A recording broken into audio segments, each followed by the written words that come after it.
ของที่ยืนมาประคองยืนปลอบใจน้องเห็นน้ำตาคลอเบาช่วยเช็ดน้ำตายามเศร้ากอดน้องเบาๆแนบไว้ในอกลงเถิดน้องลงมันให้ตกเขาที่จะช่วยยาม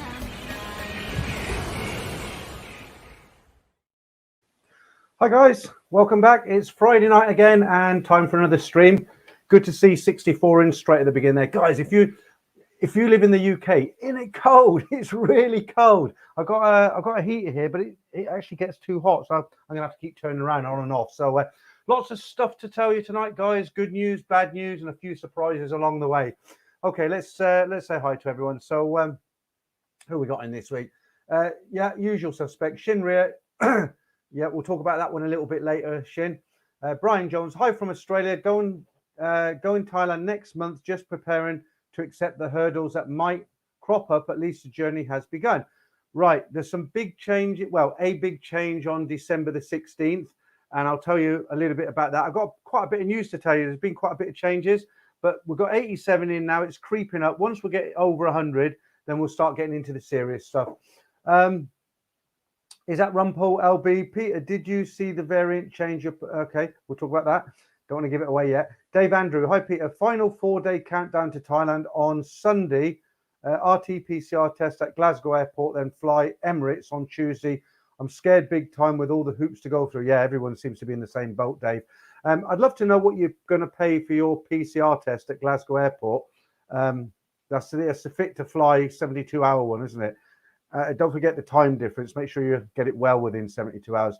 Shayna Traveller, hello, Peter from Melbourne, and still no beers at a bar in Pattaya. Little bit of good news on that. Very small. Don't want to get your hopes up too much, but I've got a little bit of good news. 107 in now. So I'll say hi to a few more people, then we'll start talking about all these bits and pieces. Jonathan Brazier, good day, Peter from Australia. Max Wright, is it? Good evening. Richie Ward, booked my flight today for New Year in Bangkok. Never been before. No idea what to expect. What I found out over the past few weeks.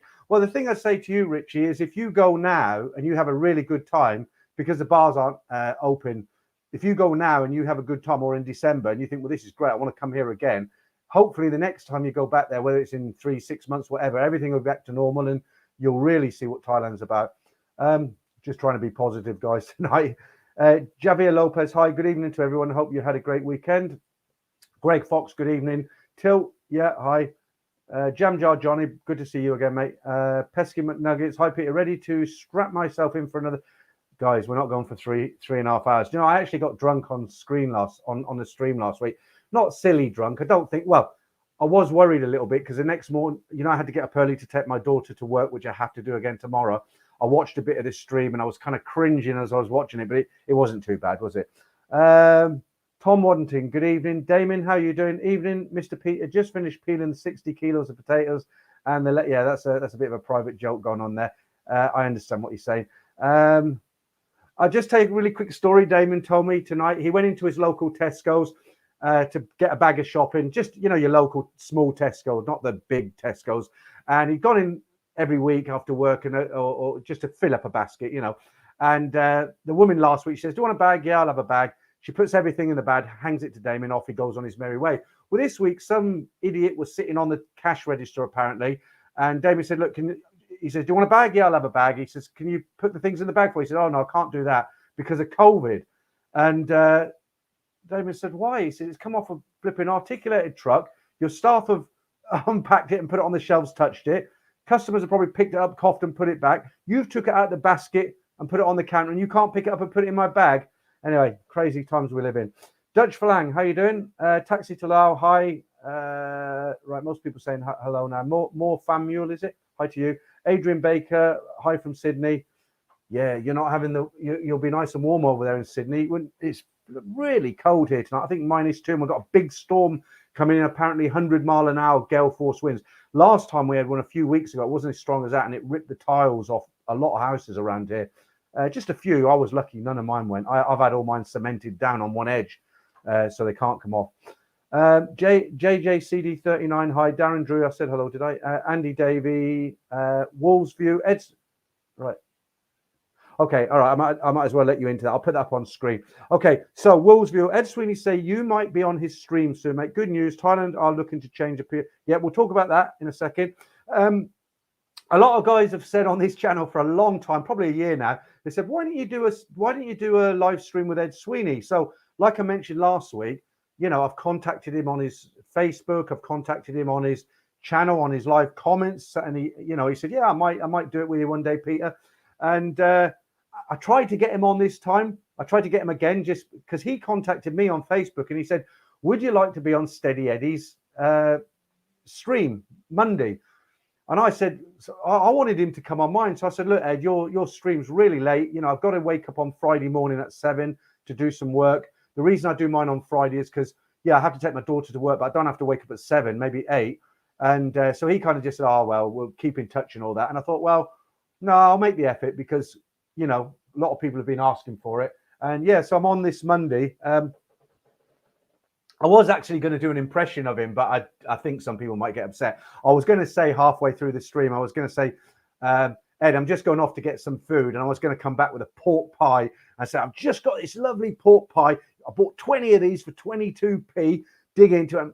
Oh my God, that is gorgeous. Absolutely. You know how he goes, right? And I did say to Ed, would you mind me? He kind of said it'd be a laugh, but I don't think I got the nerve to do it really. Silly stuff. Nicholas Fletcher, hi Peter. Yes, it's cold. Peter Bailey, good morning, Peter. Perfect timing, 8 a.m. in Australia. Yeah. Marion, hello, Peter and everyone. Mazza, hey Peter, long time no see. Well, last week, wasn't it? A week. Seamus Doherty, hi Peter. Freezing in Ireland as well. Yeah, it's the coldest day, isn't it? People in Australia and stuff, they say, oh, you English, you don't have like to talk about the weather, but when it's this cold, yeah, you can't avoid it. Matthew Olcone, hi from Tollbridge. Richard Martin, it's very cold. Black Bolt, hi, nice to see you in nice and early, Black Bolt. Charles Saunders, good evening. Glad, okay, I'll talk about that in a sec. Nomad Overseas, evening. Darcy Dwyer, Scott, 1977. Yeah, we'll talk about that. Mark Nicholas, hi Peter, I bet you, okay. Andrew, I'm going December 13, Singapore Airlines. Terry Bolton, good day from Sydney. Paul Everidge, hi Peter and all. NS Muzz from Auckland. Pry 9, hi. Jamie 296. We're nearly there, guys. David Salisbury. And Omid Overseas, confusing news about the one day. Okay, yeah, I'll tell you about that. Dave Andrew, £80. Oh, okay. So yours is a good price. I'll tell you in a minute why. £80 for the PCR fit to fly Glasgow walk-in results 24 hours by email. All right. Just seeing if there's anybody I missed, and then we'll get into it. Scott G, how you doing? Norman Anderson, Heidi from America. Hi, nice to see you in the stream. Is that Danny Snellable? Yeah, Grimsby. Chris P. El Terrifico, good name, always say that. We all do Steady Eddie impressions. Cold. Yeah, Wandering So High from Toronto. Roy Musk, hi Peter, I missed last week. I was at a belated wedding party. Looking forward to tonight's discussion. It went on a bit long last week, Roy. It was 3.5 hours. I definitely won't be going this long tonight. Maybe we'll see how it goes. Right, Terry Bolton. The Pommy Press will be painting a grim picture when the Ashes start. As the old cricket there now. We'll win. Paul, it's so cold here. They want drop. Yeah, you excited? Okay. Some of these are missed out on purpose because I want to talk about it. Hi, Peter from Cambridge. That's from Billy G. Walsh show, is it? Hi from A. Very cryptic there. Dutch Frank, with which airline are you flying? Well, Australia. Wall show, is it?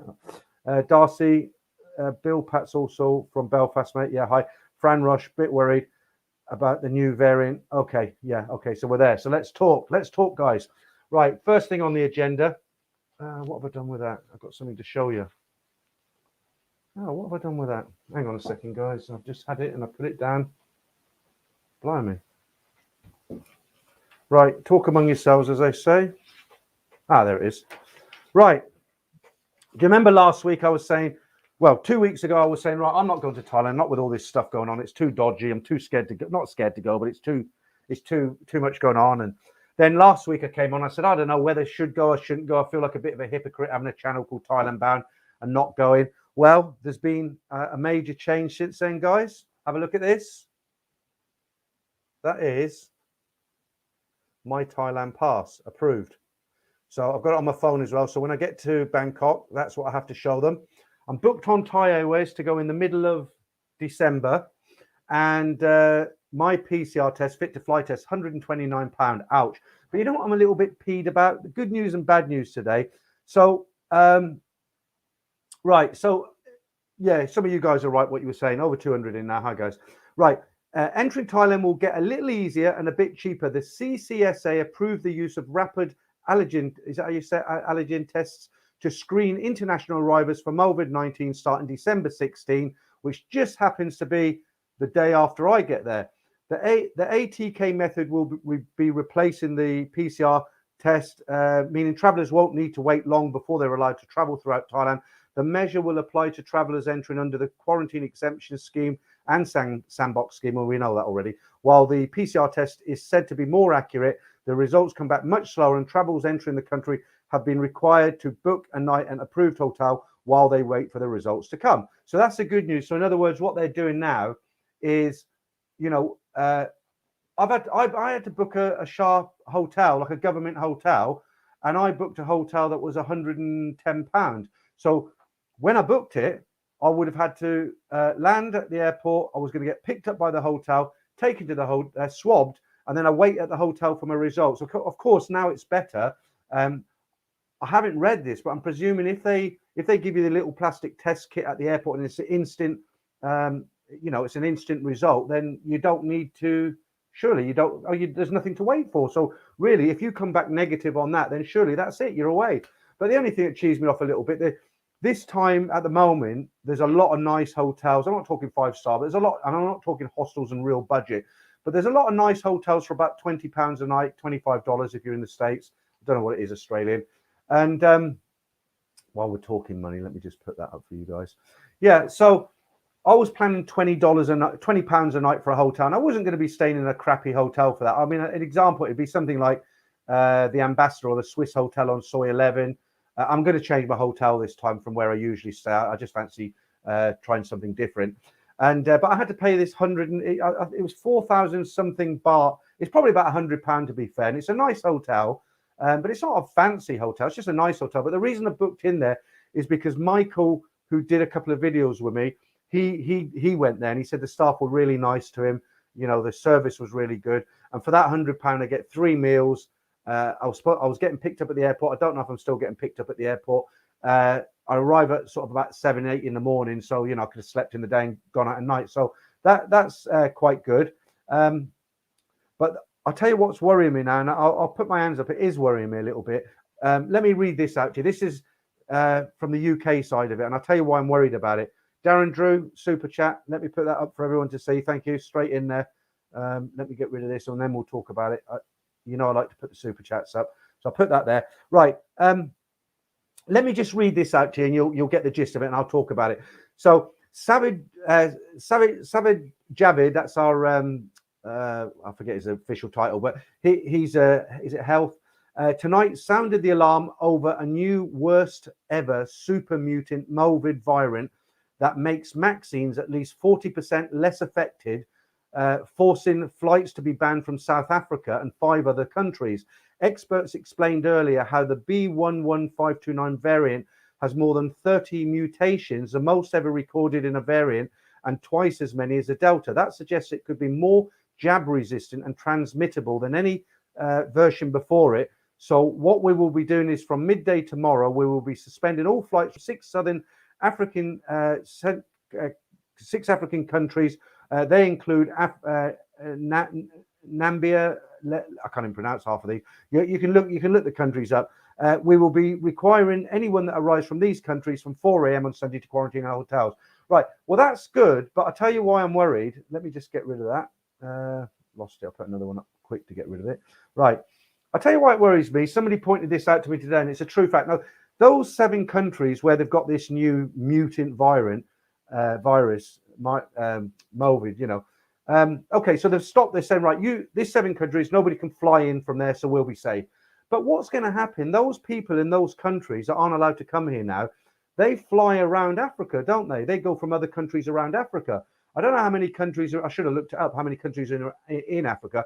But say you've got somebody in one of these countries decides to fly to Sudan, and somebody here from Sudan has decided to take a week's holiday next week when the schools break up or whenever it is, and then they're in contact, and now that person comes back from Sudan or Tanzania, they're not banned, but those countries are going to be traveling, so it's going to come here, isn't it? And what worries me, there was a piece that they were saying there was a real strong possibility of a Christmas lockdown here. Well, of course, if that happened and I came back from Thailand, I was talking to somebody there and they said, look, we're not going to have another lockdown. I really hope we're not, because it's just gone on and on and on now, isn't it? You know, I mean, it's 2 years, it's looking good in Thailand, and now we're getting to the stage just when things are like, we're starting to feel like we're at the end of the tunnel. You know, now we get this news today, and it's kind of concerning me, because I'm thinking, well, you know, I'm booked to go out to Thailand, and this is not good news, but, you know, hey ho, what can you do? You can't do nothing about it, can you? Let's have a look. Yeah, and a few of you guys are booked out as well. So I'm booked out for 3 weeks in the middle of December. I'm not going to tell you exact date, because you do get nutters about, don't you? Not saying any of you guys are nutters, but I'm booked. The flight was expensive. Normally I get a direct flight, and I got a Thai Airways flight, and I went on to one of these sites and it said £800 direct on the way and one stop at Phuket on the way back. And I've never gotten into Thailand at 6 o'clock in the morning before. Normally I get in at 3:30, but I normally pay about $5.50 return direct both ways. And this time I went onto this site that I hadn't heard of, and I forgot to do what somebody told me last week, to do it in incognito mode. What they said is, if you searching for flights, do it in incognito mode in your browser, because if you keep looking, you know, it remembers you, and then the price bumps up a little bit. So I went on to this, I think it was called something Go to Gate. I've never heard of them before, but they come up the cheapest. It said direct return flight to Thailand, £820. I thought that's quite good, you know, especially it's a high season, December. So I went to book it, and I got to the bit where it said pay now, and it said this flight has increased to £1,260. I'm like, oh, I'm not paying that. Come out of it. Spent about 3 hours looking for flights. The best one I could find was with Finnair, Finland, right? So you go from Heathrow to Finland. You have to change aircraft. There's a 2-hour wait at Finland. You do the same on the way back, and that was £12.50. So I thought, well, when you look at that, other ones, you could go via Singapore and wait there for 10 hours, or the Middle East, you go through Dubai and wait for 6 hours. You know, I mean, long periods. So I bit the bullet, and I thought, right, okay, well, let's go Thai Airways, because I like Thai Airways anyway. And I paid on a credit card. I've paid the I think it was £1,280.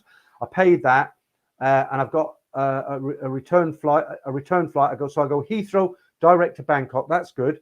Never flown at lunchtime out of it. I'm used to going into the bar at Heathrow, getting a few drinks in so I can sleep. And I don't drink in the day, but I think I'm going to make an exception when I go to Thailand, because I just can't stay awake for 12 hours on that flight. It's so boring. And then on the way back 3 weeks later, it's a really weird flight, because it takes off from Bangkok and then it goes to Phuket. Does a couple of hours in Phuket maintenance, it says, and then it flies direct to Heathrow. So so far everything's on. So I've got my Thailand pass. I've got my PCR booked for when I leave here. And don't forget, you guys, when you go to Thailand, don't forget you need to send off for a 2-day PCR kit when you get back, the allergen test, because within 2 days of arriving back to the UK, you have to send this kit off. And you can get it for about £40, I think less now, £30. There's a website. I'll try and remember it for next week, because somebody told me about it. So what you do is you send off for this kit before you go, and when you come home, it's on your doormat, and you do the kit, and then you drop it off in an NHS drop box. I've never seen one before, but apparently there's one quite close to me. Right, okay. 265 in. If I haven't said hi to you guys, hi to you. Hi, Professor Bagsida, is it? Yeah, I'd be interested to know what everybody else paid for their flights. I booked in March with the 800 quid, same flight. Yeah, but don't forget, March isn't that. You're coming to the end of the high. It's the end of the high season, isn't it? I mean, I know with everything that's going on at the moment, but traditionally the high season is sort of December through to January. That is a high season. So although there's not the huge numbers going into Thailand as there was, it is, officially it's high season. But I was reading the numbers. About 100,000 has gone into Thailand since its opening, and they said that's more than the last 10 months. So when they said, okay, you can come, but you have to quarantine for sort of 10 days and 7 days, and so the numbers are picking up. So this horrible thing that's going on, let's just hope this doesn't ruin it. Crypto Chris Card, don't worry about allergen variants, just strengthen your immune system. Well, I've actually had 3 now. I went, my arm really hurts this time. I went yesterday, so this is a booster, but they mixed it. So I had 2 Pfizer. What's Pfizer? Pfizer it is anyway. So I had the 2 Pfizer, and when I went yesterday, they give me the, what's it called? Molvana, is it? Something like that. But apparently it's the same kind of ingredients as the other ones I had. And I read if you do mix them, it actually gives you stronger protection. So, and I've had a flu injection as well. So I did catch COVID before anybody knew what it was. I actually had it in December of 2019. I just thought it was a really bad flu. I couldn't get rid of it. I woke up in the middle of the night one night. I couldn't breathe. I'm not saying it was hard to breathe. I mean, I could not breathe. I ran to the window. It was a windy night. I stuck my head out the window, breathed some fresh air, went back to bed and didn't think nothing about it because nobody knew what it was. So I've had it. I've been infected for about a month. I've had 3 jabs now. So, if anybody should be protected, it should be me, but you never know. And I think I'm fairly healthy as well. Fairly healthy. Right, Dutch Farang, Andy, David. When I got my standard jabs for and stuff, for HIV and stuff, the nurse told me to get the minimum needed jabs for whatever. Okay. Peter Bailey from Age Paper in Australia, who classifies South Africa Movis strain as variant of concern, names it Omicron. Is it okay? I'm just sick of it. I'm absolutely sick of it. 2 years, I mean, we should be living with it now, not trying to get rid of it. Yeah, I read that as well. New variant already in Belgium. It'll come here, guys. It'll come here because people fly around them countries. Okay, let's give you something to smile about. What should we do? Let's do a couple of Peter K adverts because it's been doom and gloom so far, hasn't it? So I've got plenty of adverts for you. I'm going to do a couple of nice Peter K adverts just to kind of cheer us up a little bit. Here's another doorstep challenge. Hello, Perusian, is it sporting? Hello, would you swap these 2 large packets of ordinary powder for your 1 packet of biological powder? Yeah.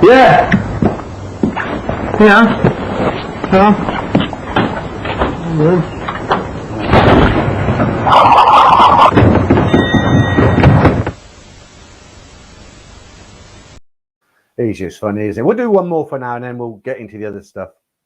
Well, it's a charming little watercolour, late 19th century, by Flamineux. Signed by the artist. Yeah. So I would value it at around £200. Come again. £200. 200. There's a man over there got 15 grand for a box. 4 hours it took me to get here. Could have gone potholing. All right then, Flower. I'll take 200. Could have gone potholing. Thanks for that super chat there, Wes. Yeah, I put out a poll last week and I said, when I'm in Thailand, because I'm going now, what do you want me to still tell the stories? And I was surprised at the reaction actually, because when we get the results of the polls, we can put the answers like yes, no, maybe, whatever you want. And I did get quite a lot of people on that poll say yes, keep doing the stories, but the written comments were quite nice. Quite a few people said, no, look, have a holiday, enjoy yourself, we'll wait. So I think what I'm going to do, I'm not going to put the channel on hold. Of course I'm not. So I think what I'm going to do, I'm going to make an effort. So I will enjoy it anyway. I mean, it's not like I'm going to be 24 hours a day doing YouTube.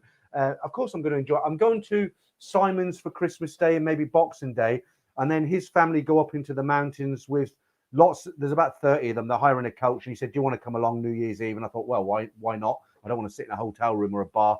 So I'm going to go with his family. So I'm pretty much, I'm okay for Christmas Day, Boxing Day and New Year's Eve. So I'm not going to be Billy No Mates. But what I've decided to do, I think I'm going to carry on doing the live streams from Thailand on a Friday. And what I'm going to do, I'm going to go to bed early like Trevor does. Maybe, start my evening about sort of 5 o'clock instead of 9 o'clock, go out, have a bit of dinner and then have a few beers, whatever, go to bed maybe about 9, set the alarm for about 3, and then I'll come on at 4 a.m., which will be 9 p.m. UK time. So you'll keep getting the streams every week, same time. The only difference is I'm going to be 4 o'clock in the morning. I can't really, I don't want to, I bought a new laptop yesterday from Dell, a real nice one. Cost me, I think it was about £1,200, but it's quite a high spec. It's got a nice camera on it and everything. So when I do the live streams from Bangkok or wherever I am, Hua Hin, Chatham, I want to sort of travel around a bit, show you guys. I want to show you guys Chatham. You might have seen it on other channels, but you haven't seen me show you it. And I want to hire a motorbike and get a dongle and, you know, talk a little bit down there and just show you a few of the things in Hua Hin. So I want to do some live filming. But the live streams, you know, 4 in the morning, I don't really want to go out. It's going to be quite dangerous, isn't it? Walking around with a nice laptop at 4 in the morning. So I think what I'm going to do, I don't really want to sit in a hotel room because that's more boring than sitting in an office like, you know, or a room like this. So I think what I'll try and do, depending on what hotel I'm in, at 4 in the morning, the hotel should be pretty quiet, but I'll try and go into the lobby of the hotel, sit in a quiet corner. I'll take my laptop, which has got a built-in camera, and then I can address, you know, the comments as well. I can see you guys' comments, and I can do a bit of a live stream where, you know, my luck, I'll be sitting in the lobby of some hotel, and you know, some drunk will come in behind me giving it all that. But that's what life's all about, isn't it? So that's what I intend to do. And then on top of that, what I'll do, I'll probably make quite a few videos, but I probably won't upload them from Thailand. I'll probably just do. I'm definitely going to film the journey from here to Bangkok. You know, just little snippets. I'm not going to make a 45-minute video because other people have done it. But all I want to do is sort of say, look, guys, here I am. It's 5 in the morning. I'm in my car. See you at Heathrow. In at Heathrow. Right, checking in. Bang. Right, I've arrived in time. That sort of thing. You know, it might only be 10 minutes long. You know, finishing in the hotel, but it's a nice kind of documented way to show you, you know, what I've gone through. So I tend to do that. I intend to do quite a bit of filming in Chatham, Hua Hin, Bangkok. I want to do different stuff. I'm not going to Pattaya. It's just not worth it. I mean, what's going on there? I don't think it's worth going to Pattaya at the moment. But I'll try and get a lot of footage. Then when I come back, I'll take my time and I'll make some nice videos and I'll upload those and show you what it's all about. So that's what I intend to do. But getting up at 3 o'clock in the morning to do a live stream, that's going to be quite tough. But I am going to do it. Right. That's cats and good coffee. All this is just, what's that for? Companies making money. Yeah, but people have died.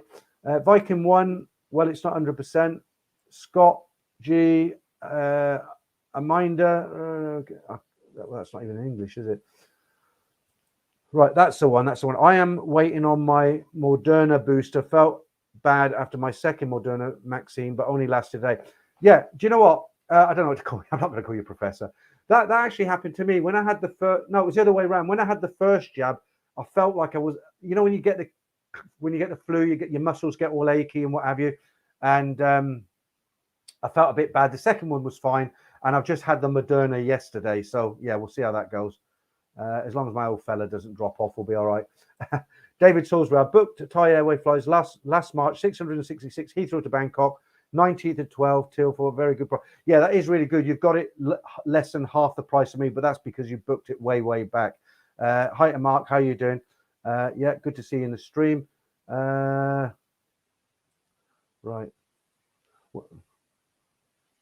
Okay, Wes, thank you for that. Javier, Peter, if you have the chance, you will do a live stream from Thailand. Well, I've just addressed that, yeah. And I tell you what else, a guy called Chris, he's not on the channel a lot, but he likes the cartoons. I'm hoping Simon, the cartoon's due tomorrow.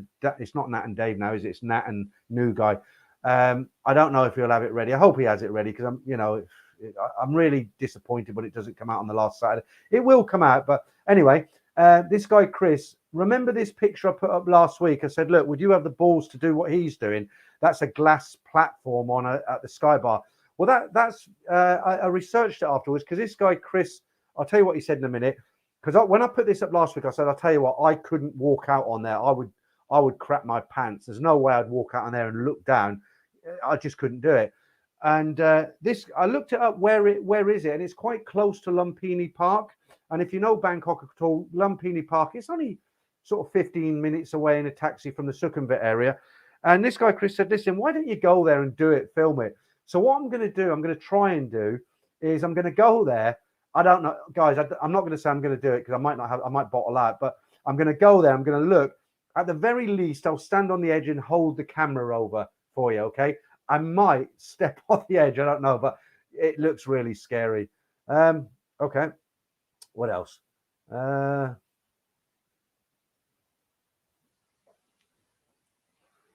Okay, right. A nomad overseas. Yes, mate. Took a risk booking in the hope that things would improve. Don't you get anything but? Yeah. Okay. So somebody said in the stream last week, they said, Pete, you and Ed Sweeney are taking a hell of a chance. There's so many things that could go wrong. There is, isn't there? But at least, you know, I felt like a bit of a hypocrite. I keep saying this because I got this channel called Thailand Bound. I only made about 2 videos when I was in Thailand, and people are getting there, aren't they now? And I just thought I've got to try and get there, because if I don't, you know, if I don't attempt it, I'm a bit of a hypocrite. And if I try and we get locked down or the flight gets cancelled, whatever, that's not my fault. Then I can say, look, guys, I have my Thailand pass, I have my ticket, I tried my best, you know, and I might get there. Who knows? I might get there. Right, Scott, we want to see what you see when you are there. Yeah, absolutely. Somebody said to me, oh, there's not too much to film because there's so many of these kind of videos on YouTube. But they're not on my channel, are they? You know, I don't want to not do it because other people have got it on theirs. I don't want to be too repetitive. Yeah, somebody else said to me about the Ladyboy competition. They said the Ladyboy competition is getting a little bit stale, in his opinion. That's fine. I'm not criticizing him. But what I said to him, while I'm here for a while now, I mean, obviously, I'm not going to do the Ladyboy competition when I'm in Bangkok, am I? I'm in a hotel. Let's spot the Ladyboy. Darcy, thanks for that, mate. Let me just find that, because I don't like to miss anybody who does a super chat. Put that up there. Thanks for that. That's going into the Thailand pot. That'll be spent in Thailand, hopefully. Might be with someone having a beer. And now I forgot what I was talking about again. Somebody remind me, what was I talking about? Oh, yeah, they said about the Ladyboy. They said, yeah, the Ladyboy competition is getting a bit stale, you know. And I just said, look, while I'm here, it puts a smile on people's face. It lasts for 10 minutes. I'll carry it on. When I go there, then maybe I can start to go regular, and I can change what the channel's about. But it's coming again tonight. Right, Neil, I paid 440 Birmingham to Amsterdam, then on to Bangkok and back, booked a year ago. Yeah, it's not just, things aren't just, they're just not the same, are they, though, Neil? You know, I used to pay £500, but I can't. If I didn't pay it, I couldn't go. I had to make a decision. Do I go and pay it, or do I not go? I made the decision, and I did it on a credit card as well, just in case it goes tits up. Thanks, Mark, for that. I appreciate that. Dutch Frank, I'm ready to guess what again on the Limo Bravo comp. All right. You know what, guys? I know it's early. I'm going to grab a beer. I hope you guys have got a nice drink. Do you know, I've got to try and snap out of this now, because I've been telling you all this. Before I go, let me find some good news to tell you. Right, we did the Thailand will be easier to get into. We did the Thailand's got 100,000 visitors since they have opened. Right, okay. This is fairly good news. It's not brilliant news, but it's not bad. It's not doom and gloom. 2 bits of good news, okay? Right, so the first bit of good news, the long-awaited reopening of bars and nightclubs is set for January 16, but, here we go, but a government spokesman has hinted that they could reopen sooner. The deputy spokesman of the Ministry of Foreign Affairs said that the CCSA decided to stay with the plan for January, but will allow relative agencies to continue to work closely with businesses, operators, to ensure that they can reopen at the earliest opportunity. So I think it's like I've been saying for quite a few weeks now, they're monitoring it now. You know, if it all goes well and there's no hiccups and they don't get a sudden wave, then they'll, you know, they want the tourists back big time. They want them back. They've got to have, all them people got to work, they've got to eat. And I think if it goes well, they might turn around and say, well, look, you know, New Year, let's let the bars open for a few days, or so nobody knows, right? But that's kind of good news, is it? And then the other bit of good news is the headline is Thailand will no longer have a curfew starting next month.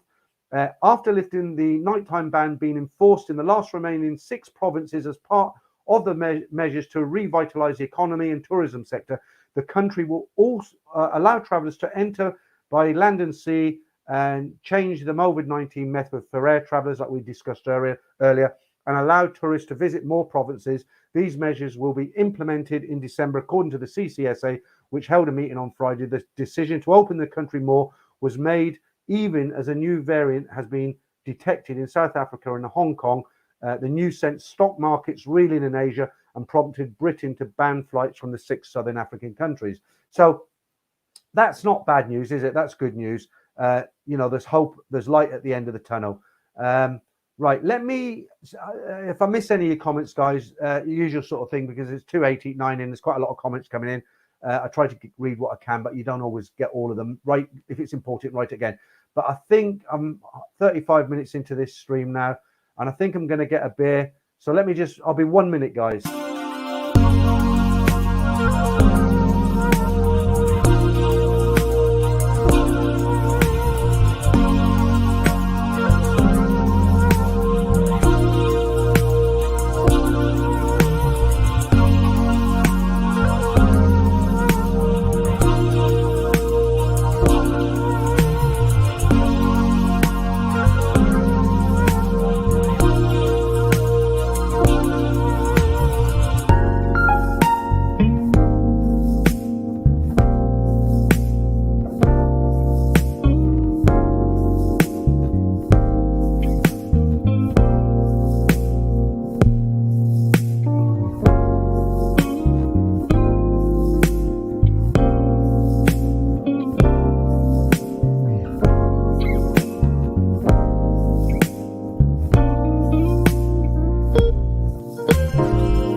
Right, I don't know why I put a picture of Austin Powers up. I just, you know, you do things and you think, why did I do that? I seen that picture in the week and I thought that'll put a smile on people's faces. Right, if you've just joined us, just to let you know again, I'm on Ed Sweeney's channel on his stream on Monday as a guest. I've gone cold again, so I don't know how that's going to go down. But I tell you what, because I'm the guest and I don't have to do all this, you know, get all these news articles and got everything ready. I put a lot of time into finding all these videos and stuff.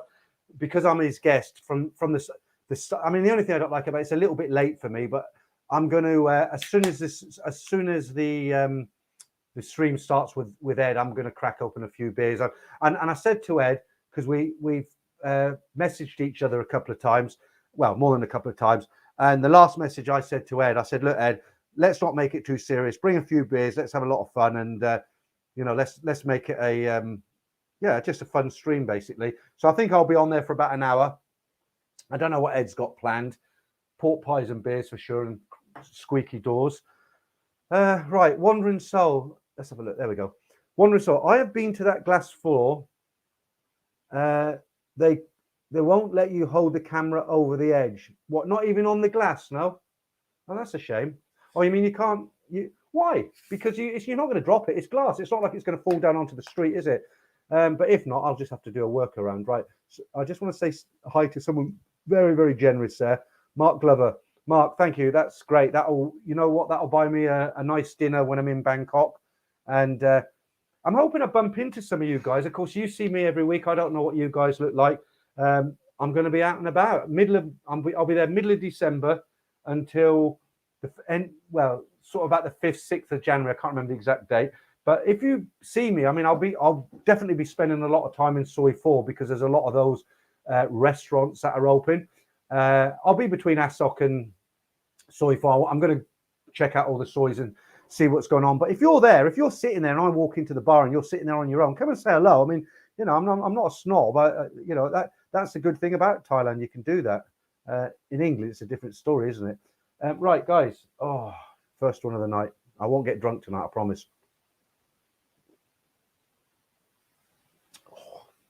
Cold. Right, what should we do now? Let's talk. Let's do some comments and see what everyone's saying. Right, Mark, I paid $10,000 airfares, business class on Anna. It was last minute, just before Christmas 19. Glad I did that. Do you know, Mark? Once I went to incredible luck. It's only happened once to me. I've flown to Thailand probably 100 times. I'm not exaggerating. One time, the flight was a bit overbooked and I had an economy seat and they upgraded me to business class. I had a business class seat and I only paid about £550 and it was lovely, really nice. I mean, I've paid for economy upgrade. That's the seat that's kind of between, you got the economy, then you got business, but they have another level in the middle called economy. They have it different names on different airlines. You've got economy upgrade, you've got economy superior and all this. You can use the lounges at each airport, the VIP lounges, which are great because you can get all your drinks, teas, coffees, newspapers. They have snacks, sausage rolls and things.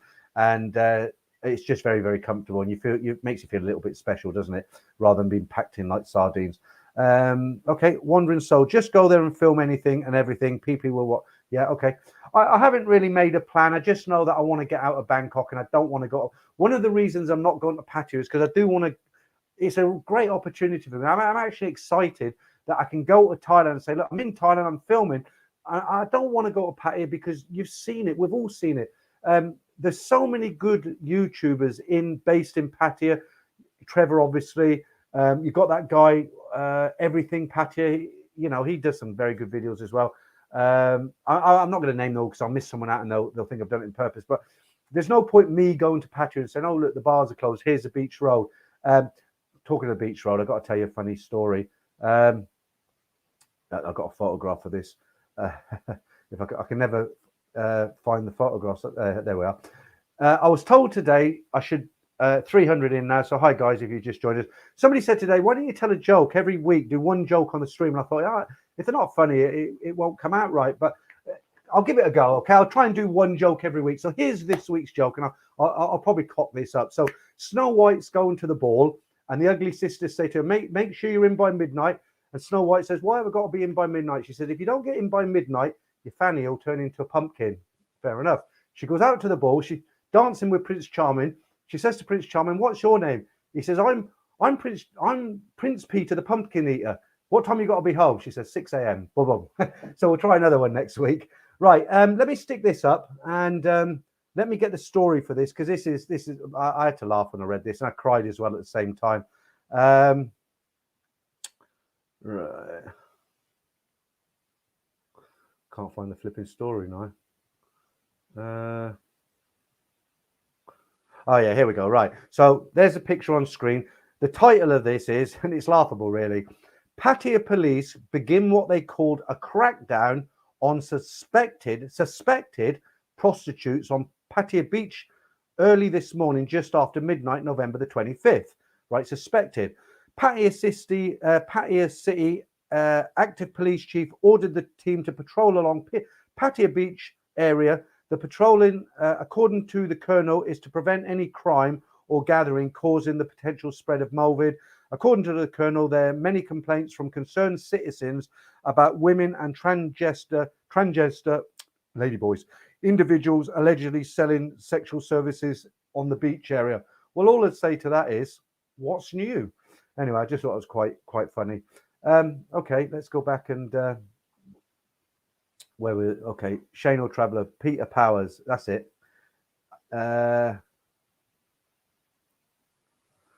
Okay, Crypto Chris Card says BA crew detained in Hong Kong for 21 days. Is that because of the pandemic, or is that something to do where they got caught sneaking something in? Or right, Terrifical. Steady Eddie keeps them handy. Yeah, he kind of disappears for quite a long time, doesn't he? I'm really happy about going on his stream, but I'm going to try and get him on mine.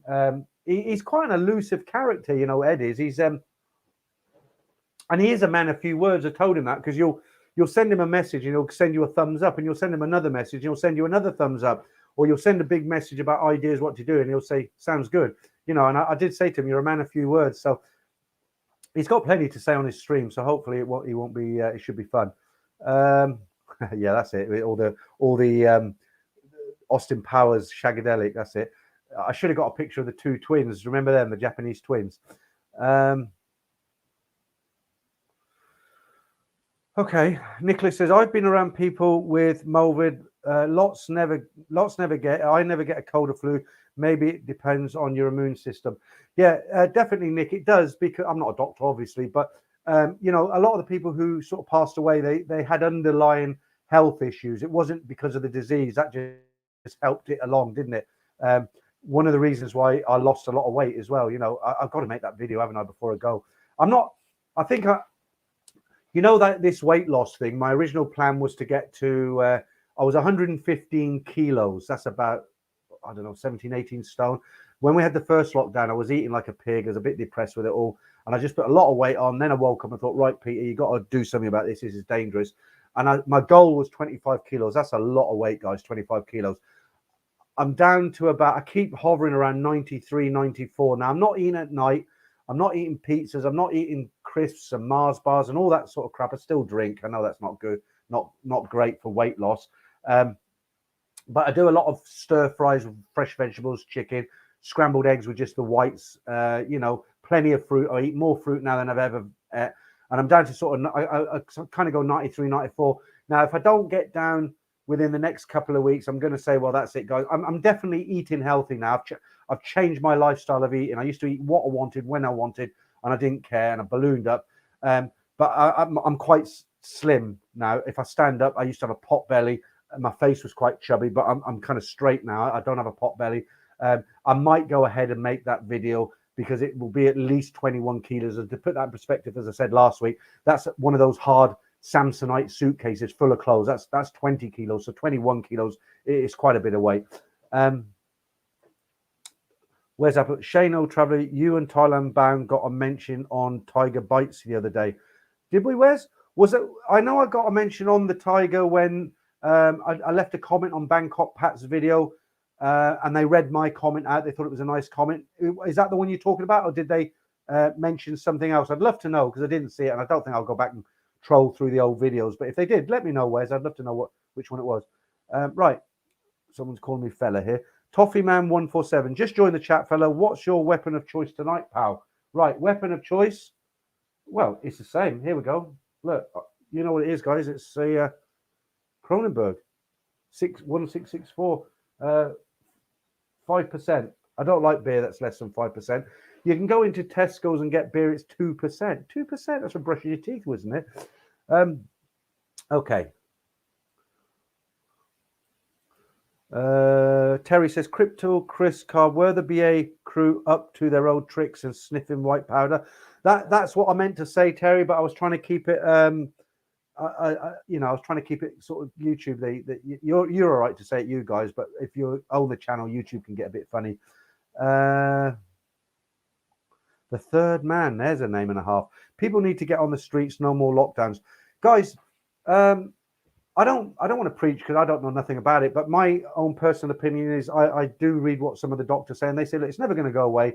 We need to live with it. We need to live with it. We're not going to get rid of it. Right, Mark Hewitt. Hi, how you doing? I always like to say hello to Mark. He hasn't been to Thailand before, but he's watched every single one of my videos, so I know he's a glutton for punishment. But I think you are planning to go one day, aren't you, Mark? Right, Francis, Stumble Inn and Morning Night are open. Yeah, I said last week, I'm going to repeat myself now. Most of the bars, they are bars, aren't they? But they're restaurants. Most of them open. So you walk into Soy 4, you got Morning Night is open, Stumble's open. I don't think Big Dog's open, is it? Somebody can tell me if I'm wrong. I know Hooters is open because they're serving food. And then you go down the way, Bus Stop, Beer Garden, that's got to be open because they always serve food. The Swan Inn on the left where the snooker is and you've got all the seafood outside, that's going to be open. I would imagine a lot of people have applied for the restaurant licenses. I'm going to head down to Soy 22. I think that cluster of bars is gone now, but I just want to see what's down there. I'll tell you guys what's down there. Somebody said the Beer Garden in Soy 7 was gone. I don't know if it is. I'll go down and have a look. If it's just nothing there, I'll film it and we'll see. Okay. It can't be that bad, can it? I mean, you're in Thailand, the weather's good, you can swim at your pool, a lot of places are open. It's got to be better than being in dreary England, isn't it? Okay. Mark Glover, welcome, Peter. I've been following your channel since day one. Love the stories, love the Nat and Dave. Great channel, but you pissed last week. I was just a little bit, wasn't I? Because I got to the stage I was having swigs of this. Christ almighty. I watched that and I thought, oh no. Right.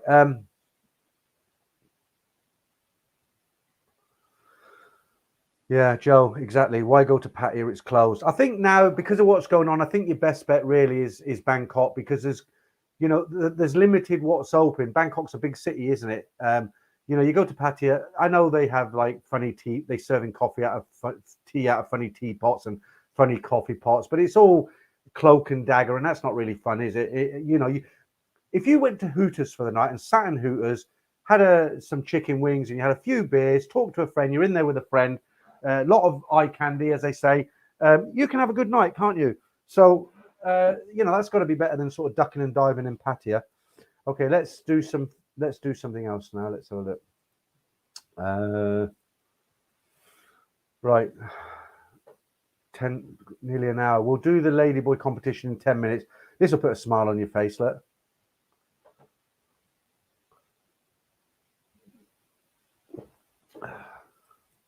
Funny. All right.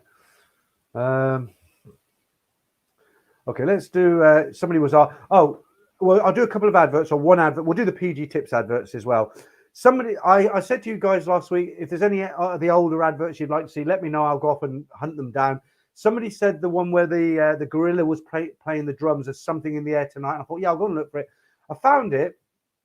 Can't use it. It's a copyrighted track. Something in the Air Tonight. Phil Collins. Phil Collins is singing on it, so unfortunately I couldn't use it. But I can use this. These potatoes are for the crisp makers. Here they won't come up. We're too good to be any old crisp. We wanna be Smith Crisp.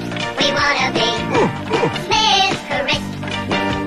We're not budging until we make you see that if we were Smith Crisp, if we were Smith Crisp, what tasty, light and golden crisp we'd be.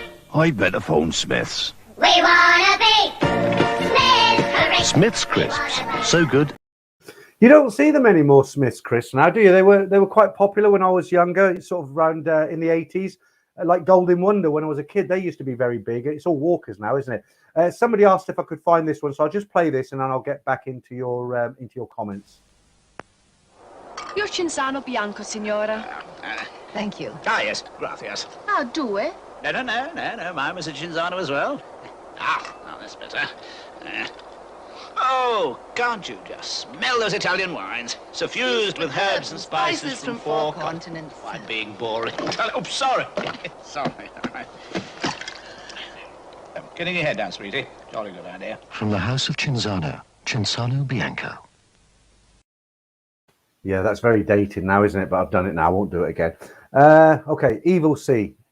You love Hua Hin. It would be nice to get your update. How is it going when you fly over there? Yeah, I'm definitely going to go down there and I'm going to make a meal of it. There isn't a lot going on down there, so I don't think I'll be there long. But what I think I'll do, because it might be interesting for you guys, because it's the thing with Hua Hin, it's about 3.5 hours away from Bangkok, whereas Pattaya is 2 hours. It's quite a bit laid back than Pattaya. Younger guys have said to me, oh, it's boring. If you're kind of 50 plus, you might prefer it because it has everything. But it's just more laid back. They've got bars and what goes with the bars, and they don't have go-go bars, but they have a couple of good malls. They've got some excellent restaurants. You can hire a little bike. It's good. So I think what I'll do is, if you take a taxi, it's a couple of $1,000 baht. But I think what I'll do this time, I'll go down in either the bus or one of those Toyota minibuses. They go from Victory Monument, and I think they go from Edgar Meyer as well. I think they're about 180 baht. So I'll film that. I'll get down to Hua Hin. I'll see what's going on there. And then I'll take a cab over for the day to Chatham. I'll hire a bike because Chatham is a very beautiful place. I might even do Rayong as well. It depends on time. We'll see. But yeah. Right. Javier, I did comment before your 3 story from last Sunday. You did an amazing job here. It was truly heartbroken what happened to that guy. Yeah. Somebody said I made that story up, which pissed me off, to be honest with you, because I often get people say, oh, you make them stories up, but that really pissed me off. I thought, what a moron. You know the story we're talking about. I'm not going to get into it because I'll start welling up again. The guy, he lost his wife. She drowned at sea. Somebody actually sent me a newspaper article from Australia. They found the story and it was her picture and all the rest of it. But yeah, it was really sad. And people were saying, oh, how can you tell that story and not turn on the waterworks? I did. Like I said last week, I had to do several takes of it.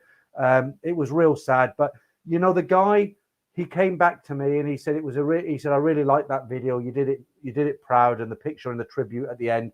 He was very happy. And we'll move on now because otherwise I'll start to, Right. Nicholas Fletcher. I saw a man driving a tractor shouting, the world is nigh. It's the end of the world. It was Farmer Get. God's sake. I shouldn't have done my joke, should I? Nick Franco. Boys in town topping up for a New Year's party. Very good. Very good. Right, hi from Istanbul. Ahmet, what time is it in Istanbul? What are you, 6 hours, something like that? No, 4 hours. Terry Bolton. Paul Hoskin, if the bar stools are too small, you should move on to a lounge after break. Okay.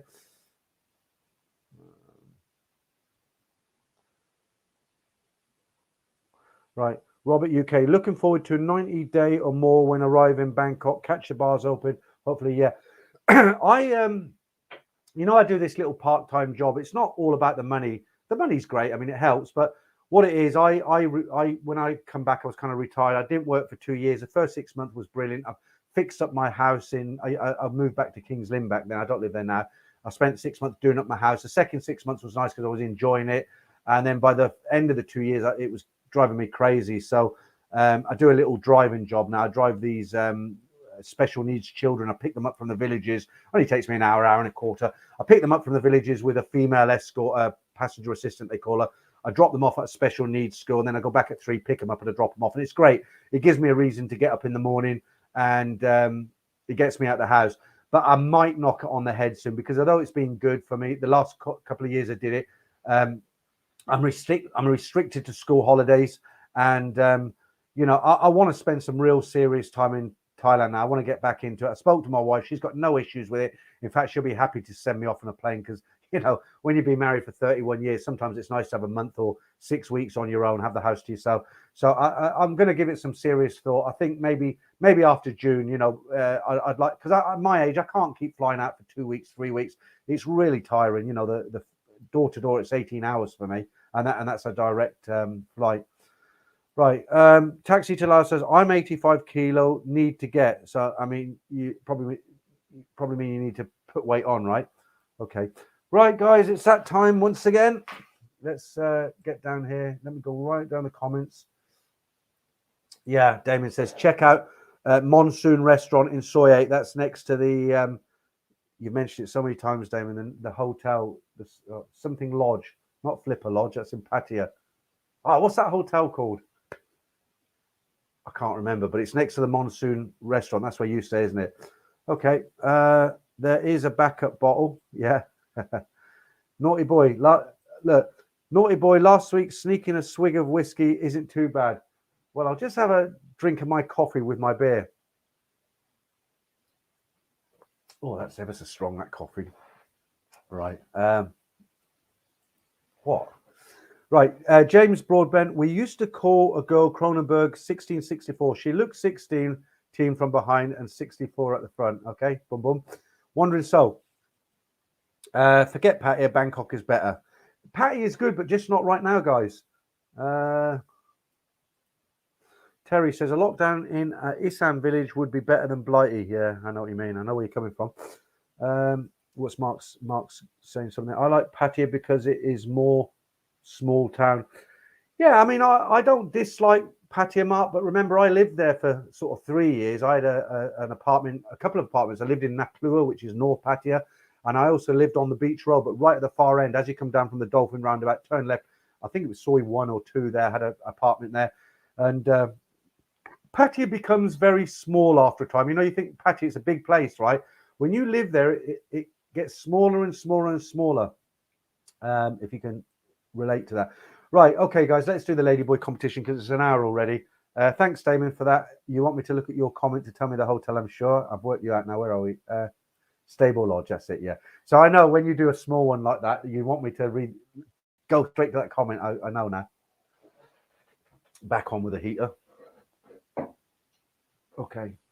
Right, all right, guys, let's do it again. You've been here before. You know what to do. But I'm going to show you 3 cards.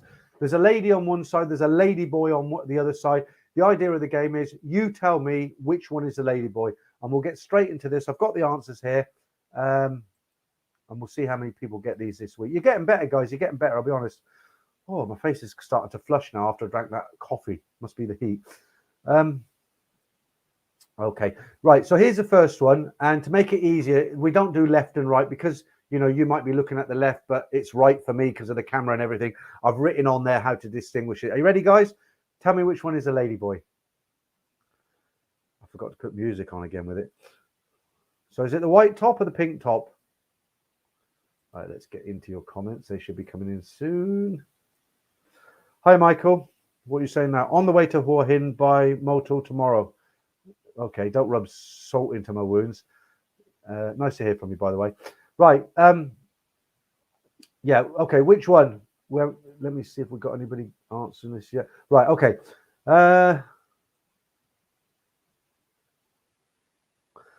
Right. Big Tinge says pink top is the lady boy. Mr. Magic Plums, white top. Dutch Farang, white top. Philippi, pink. Oh, 50-50 so far. Naughty Boy, white top. Nick Franco, left, white top. Okay. Royal Must, pink. Dave Andrew, white. You're right down the middle tonight, guys. You're half and half. Till It Hurts, pink top. You think the pink top is a lady boy?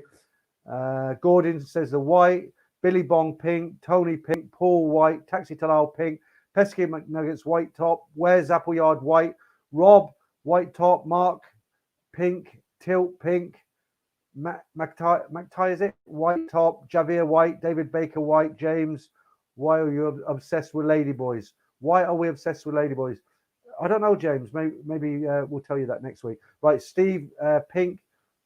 Big. I can't read them all out because there's loads coming in now, but you know what you should. Right, I'll put you out of your misery now. If I haven't read yours out, apologies. There's absolutely loads of answers.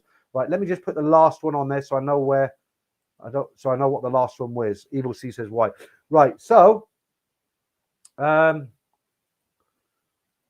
which one is it? Right, so we're 50-50. Let's just put that back there, right? Right. The lady boy is definitely the lady boy is the one with the white top. That is a lady boy. And I thought you'd all get the right one because I don't think the one in the pink necessarily looks like a lady boy. But yeah, it's the one in the white. That's the lady boy. Right, are you ready for the second one, guys? Remember, it's a lady boy. I want to know which one is a lady boy. Let me just look at the answers here so I don't give you a wrong answer. Right. Which one of these is the lady boy? And I'll go straight back down to the last comments, which was Evil C. Right.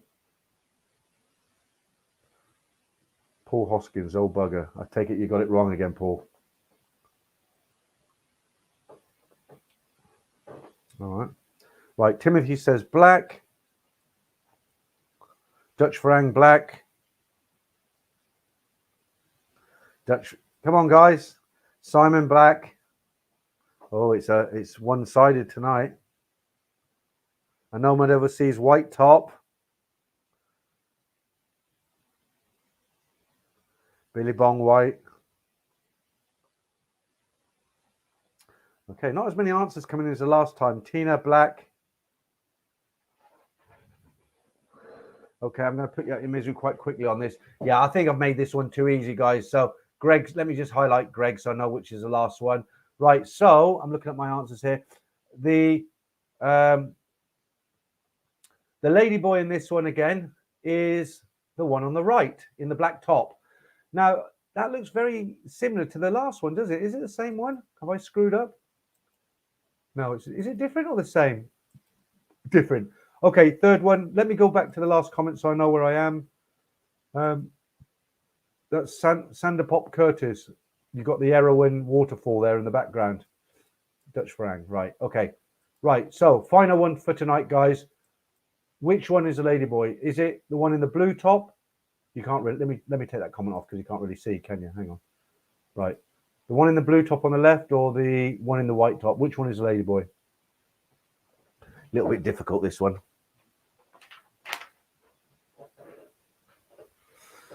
Peter Bailey, wife and I say white. Coxie, blue. Billy Bong, white. Billabong Thornton, is it? White. Tilt, blue. Always get a good mix. So there's always a lot of people get it right and a lot of people get it wrong. McFay's white. Mark Mosley says white. Remember, we're looking for the lady boy, not the lady. Wayne Mander, blue. Okay. Paul Leverage, blue but not bothered. Yeah, the amount of guys who come on here say, well, I wouldn't really care if I had a few beers. Right. Neil says white. Big Moore says white. This is the last of 3. I'll leave it on for a little bit longer. Okay. Right. I'm going to put you out your misery, guys. So I've had this one on before, but it's it's quite a challenging one, you can say. Right. So the lady boy on these 2 pictures, the lady boy is the one in blue. So well done to anybody who got that right. Okay, so that's it for this week. I might do the one with the music next week with a really fast music, because it just seems to get more of a kind of atmosphere, doesn't it? It's more kind of fun. Right. Clyde Young, thank you, mate. I appreciate that. Hello. $4.99. That will be spent in Bangkok in the middle of December. Looking forward to it.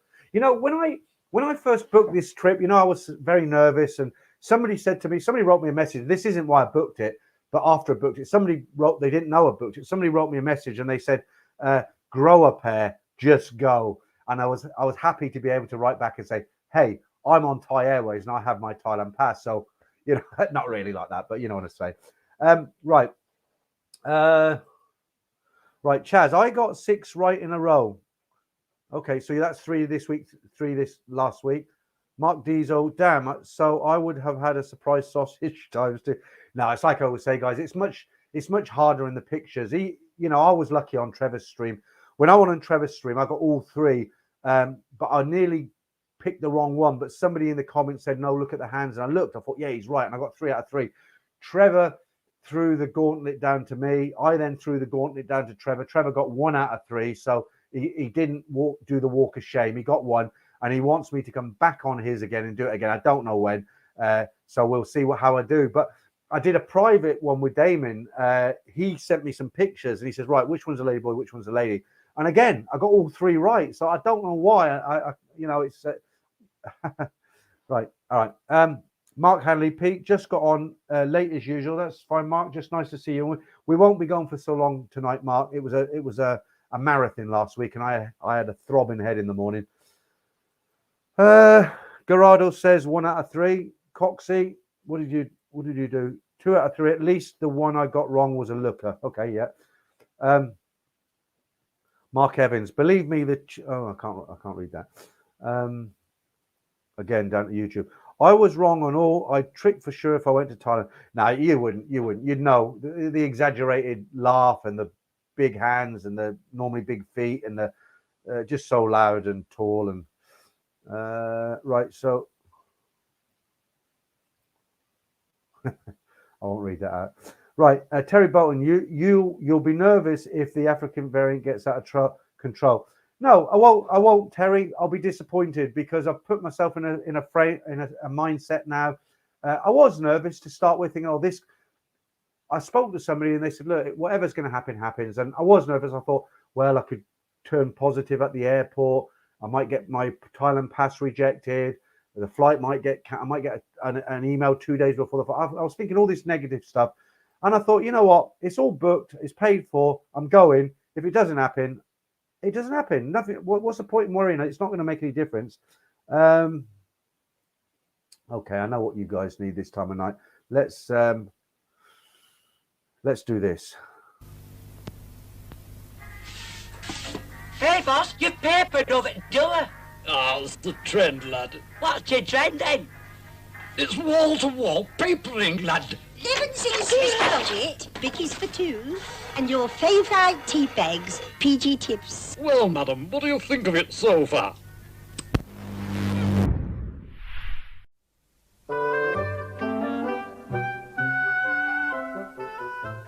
Mr. and Mrs. Tip, gee, your Kevin's a lively little boy, isn't he? Well, we all know where he gets that from. This takes me back. He certainly has plenty to say for himself. Well, we all know where he gets that from. But we are convinced there's good stuff inside him. More than I can say for your tea bags. Question is how to get better results. Try PG Tips, old chap. Here's a contribution. New PE equipment for the gym? No. New PG equipment for the parents. They're really good, aren't they? I mean, they're dating now, but they're my favourites out of all of them. They're really good. Okay, and I'll do some more of them next week if you guys like them. Let's have a look what's going on here in the chat. Right. Nick says, do guess the age of a girl would be impossible. Yeah, that'd be a good game, but the problem, like you say, it'd be impossible. It'd just be guessing. You wouldn't know. There's a bit of skill involved with a ladyboy competition, isn't there? Hands and things like that. But guessing an age, it'd be really hard. Okay, Alan Byrne, 1 out of 3 after 4 Cronenbergs. They all look like ladies. Surprised how many people say that. Who's this? Another generous young man on the channel tonight. Soda Pops Curtis, $20. You are the first person to recognize the Erewhon waterfalls. Hats off to you. You know what? Thanks for the super chat. I appreciate it. It's great. And again, that'll buy me a nice dinner in Bangkok or a lunch. But no, I'm not. The reason I recognize it is because when I used to do the stories, I put a lot more effort in because I used to put different pictures. So I'd say they walked down to Walking Street and there'd be a picture of Walking Street come up. Then I'd say they went to the Happy Go Go bar and then a Happy Go Go picture would come up. And then they went to a restaurant and then a picture. And it was so hard work because I had to go look for them pictures, cut them to size. And then I got a bit lazy. I thought, right, what's important is a story. It doesn't matter about the background. So I tend to put waterfalls in the background now or beaches because they're quite nice atmosphere. And I use the Erewhon waterfall on a couple of stories. I might use it this week again. But somebody said, I said on the story, I said, I've got no idea where this is. I just know it's in Thailand. And I got a whole bunch of people say the Erewhon waterfalls. So because of that, when I seen your picture, I recognized it. But I don't know how they took that picture because normally it's absolutely packed full of tourists and not quite like that. But yeah, but thanks for the super chat anyway. Right, okay, let's go back and I went right down the...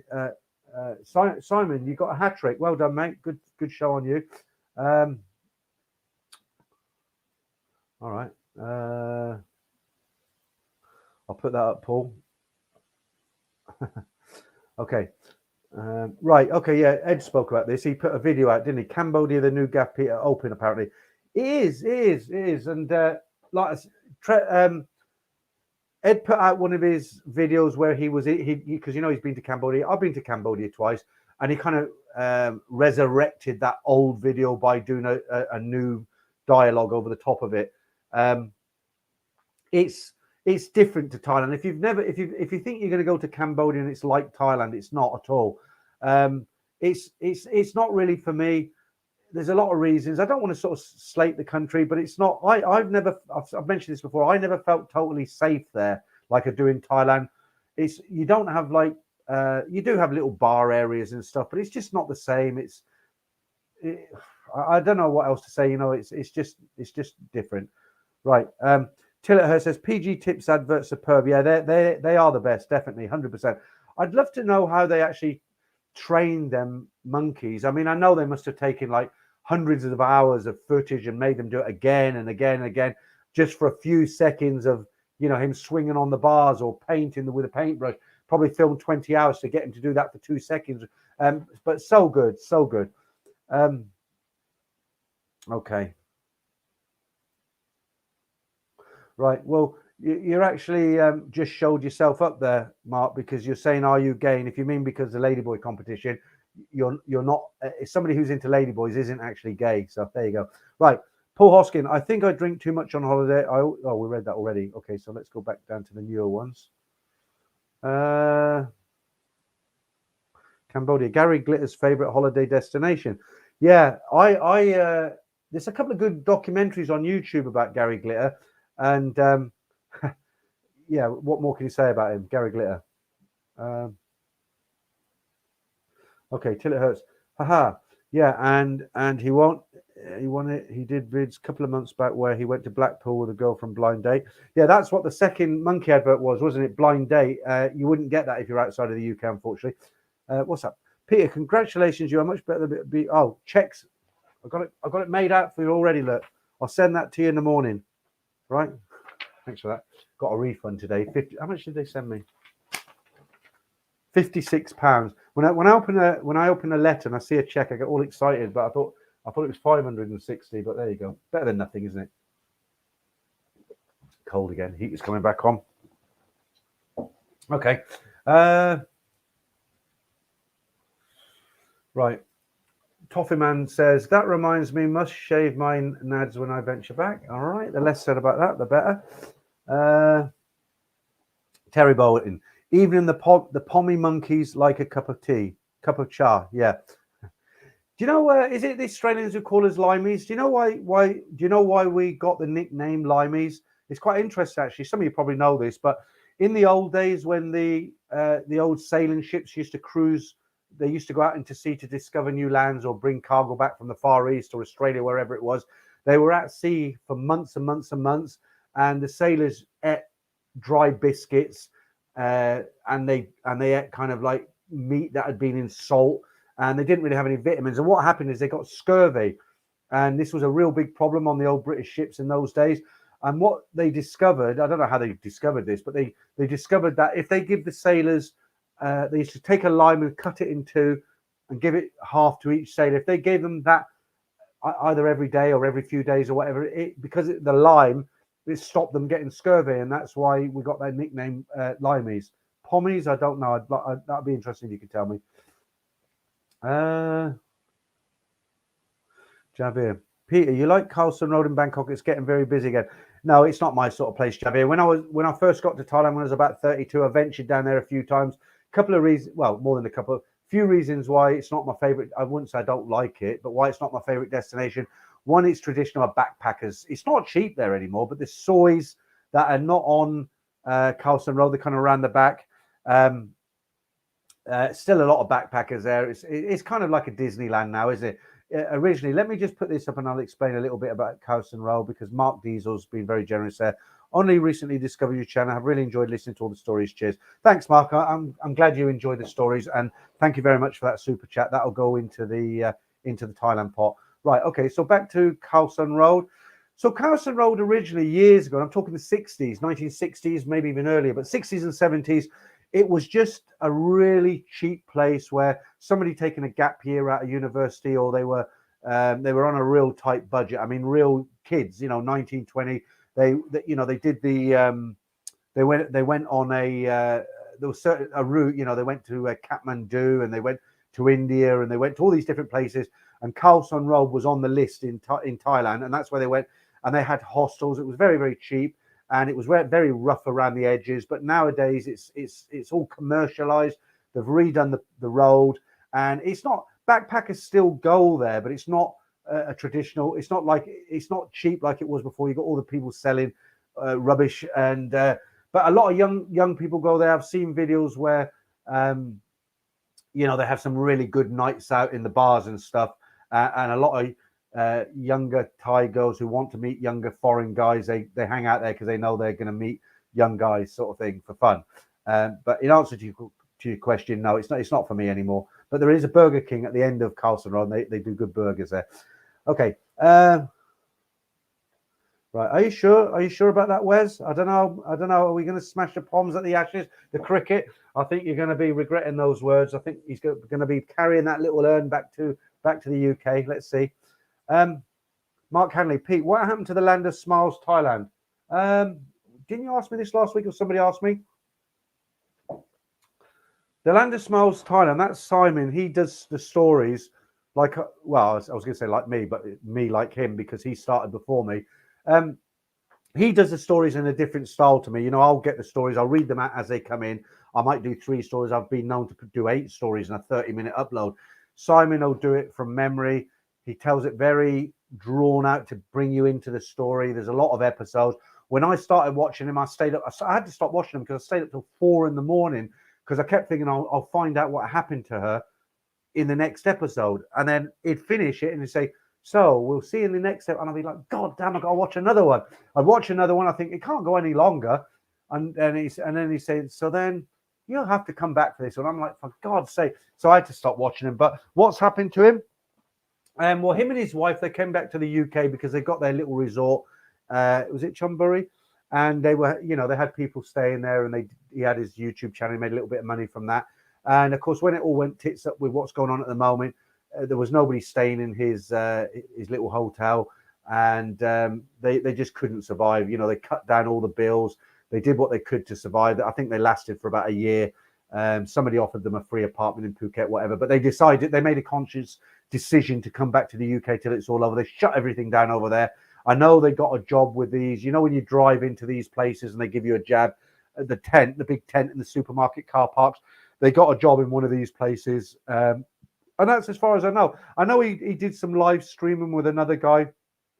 But I only watched him because I liked the stories. And like I say, I stopped watching him because they just drew me in. And he's very good. I mean, he tells a good story. He's very good at it. I give him that. But I couldn't keep watching him because he stopped me sleeping. I was being late for work. Right. Okay. Paul Hoskins said, never been, but had a Cambodian girlfriend in Bangkok. All right, Paul. I don't think the Cambodian girls are quite as pretty as the Thai girls overall. Guys, we are free to book any hotel after we do the PCR test in Shah certified one. Yeah. But that's changed now, hasn't it? Because the PCR test is out the window on the 16th of December. If you've just come in late to the stream, you know what you had to do was you get a PCR test fit to fly 72 hours before you leave here. And then if you're negative, when you get to Bangkok airport, you were picked up by one of these hotels, a Shah hotel, ASQ hotel, taken back to that hotel, which is what I've booked for December. And then they give you a PCR test, and then you had to wait for the results. If it was all good, then that was it. You were released into the kingdom. But they're changing it on the 16th of December. There's no PCR test. That's all out the window. It's going to be just the allergen test, how you say, the little plastic thing. And that's result is within 5 minutes. And then I would presume you're free to go, because you've tested negative. But unfortunately, I've paid for the hotel and done the whole thing. And what's done's done. Okay, Red Hammer. The monkeys were from, is it Twycross Zoo? Yeah, somebody mentioned that last week.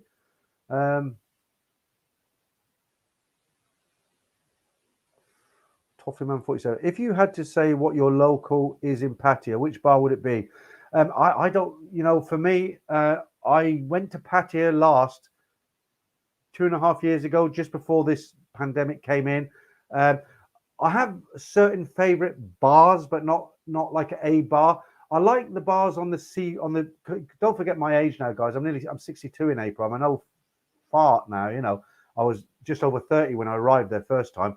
But when I was there, I used to go to the Marina Disco, not now, but when I was sort of 30, 40, right up to 40, 45, I used to go to the Marina Disco all night and them sort of places. But I can't, I'm 62. So the bars I like are the open air bars that are on the seafront, around Soy 8. You come down Soy 8 or Soy 7 onto the beach road. You walk left as if you go to Walker Street. You got a whole bunch of bars. I like them. I still like Go-Go. There's a particular Go-Go bar I still enjoy, and that's the Happier Go-Go. It's halfway down Walking Street. You go down an alley. It's been there forever and a day, at least 25, 30 years. That was a very good one. Right. Mark Hanley, Anger What? Okay.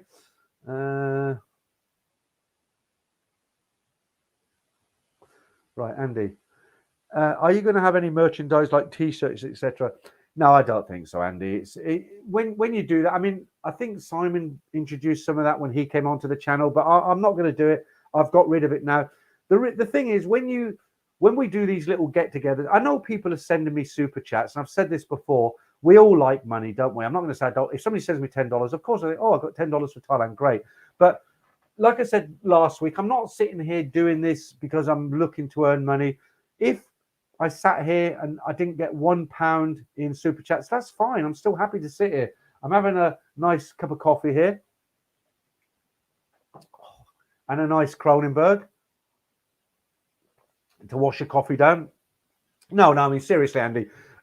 When you start doing things like selling T-shirts and mugs and all the rest of it, people are like, well, it's a business. This guy's only, he's doing it for the money. People like people who are genuine. I can only tell you I'm genuine. I mean, you have to make up your own mind. But no, I'm quite happy to do what I'm doing, make videos. My subscriber count's gone up quite a lot this year. I'm quite happy with what's going on.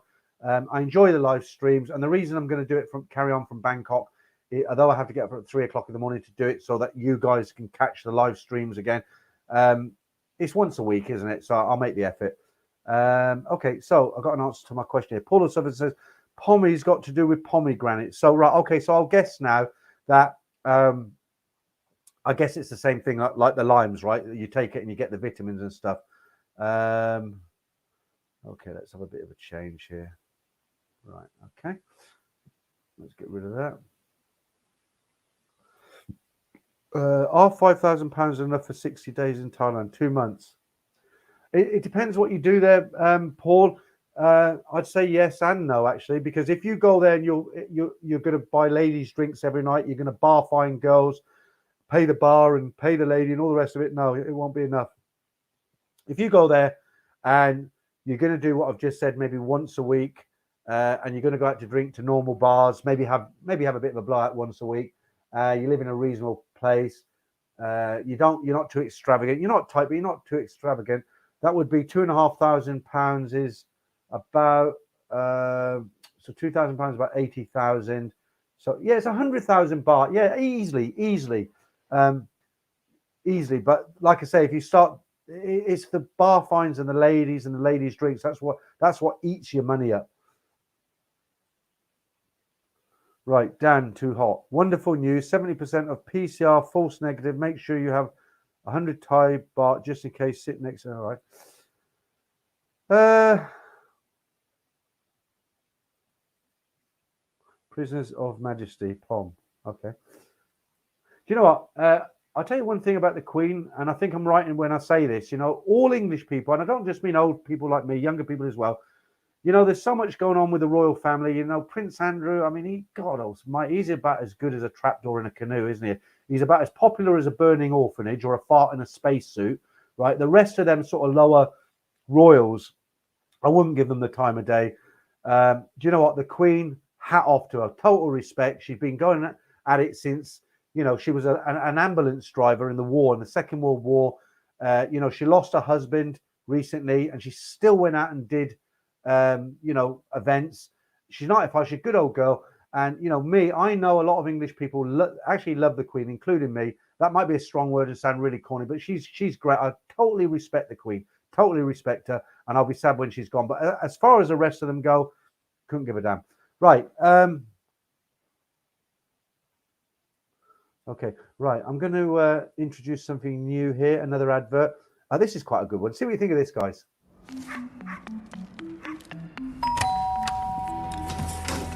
Hi, hear about the room? Come on in. Hey, hi, I'll show you around. Kathy, Hiya. trainee chef, won't let anyone else cook. Ugh, chic flick. Football legend! Now, I'm afraid you're stuck with the box room. Balcony. Carlsberg don't do flatmates. But if we did, And that is how we beat England in Stuttgart. they'd probably be the best flatmates in the world.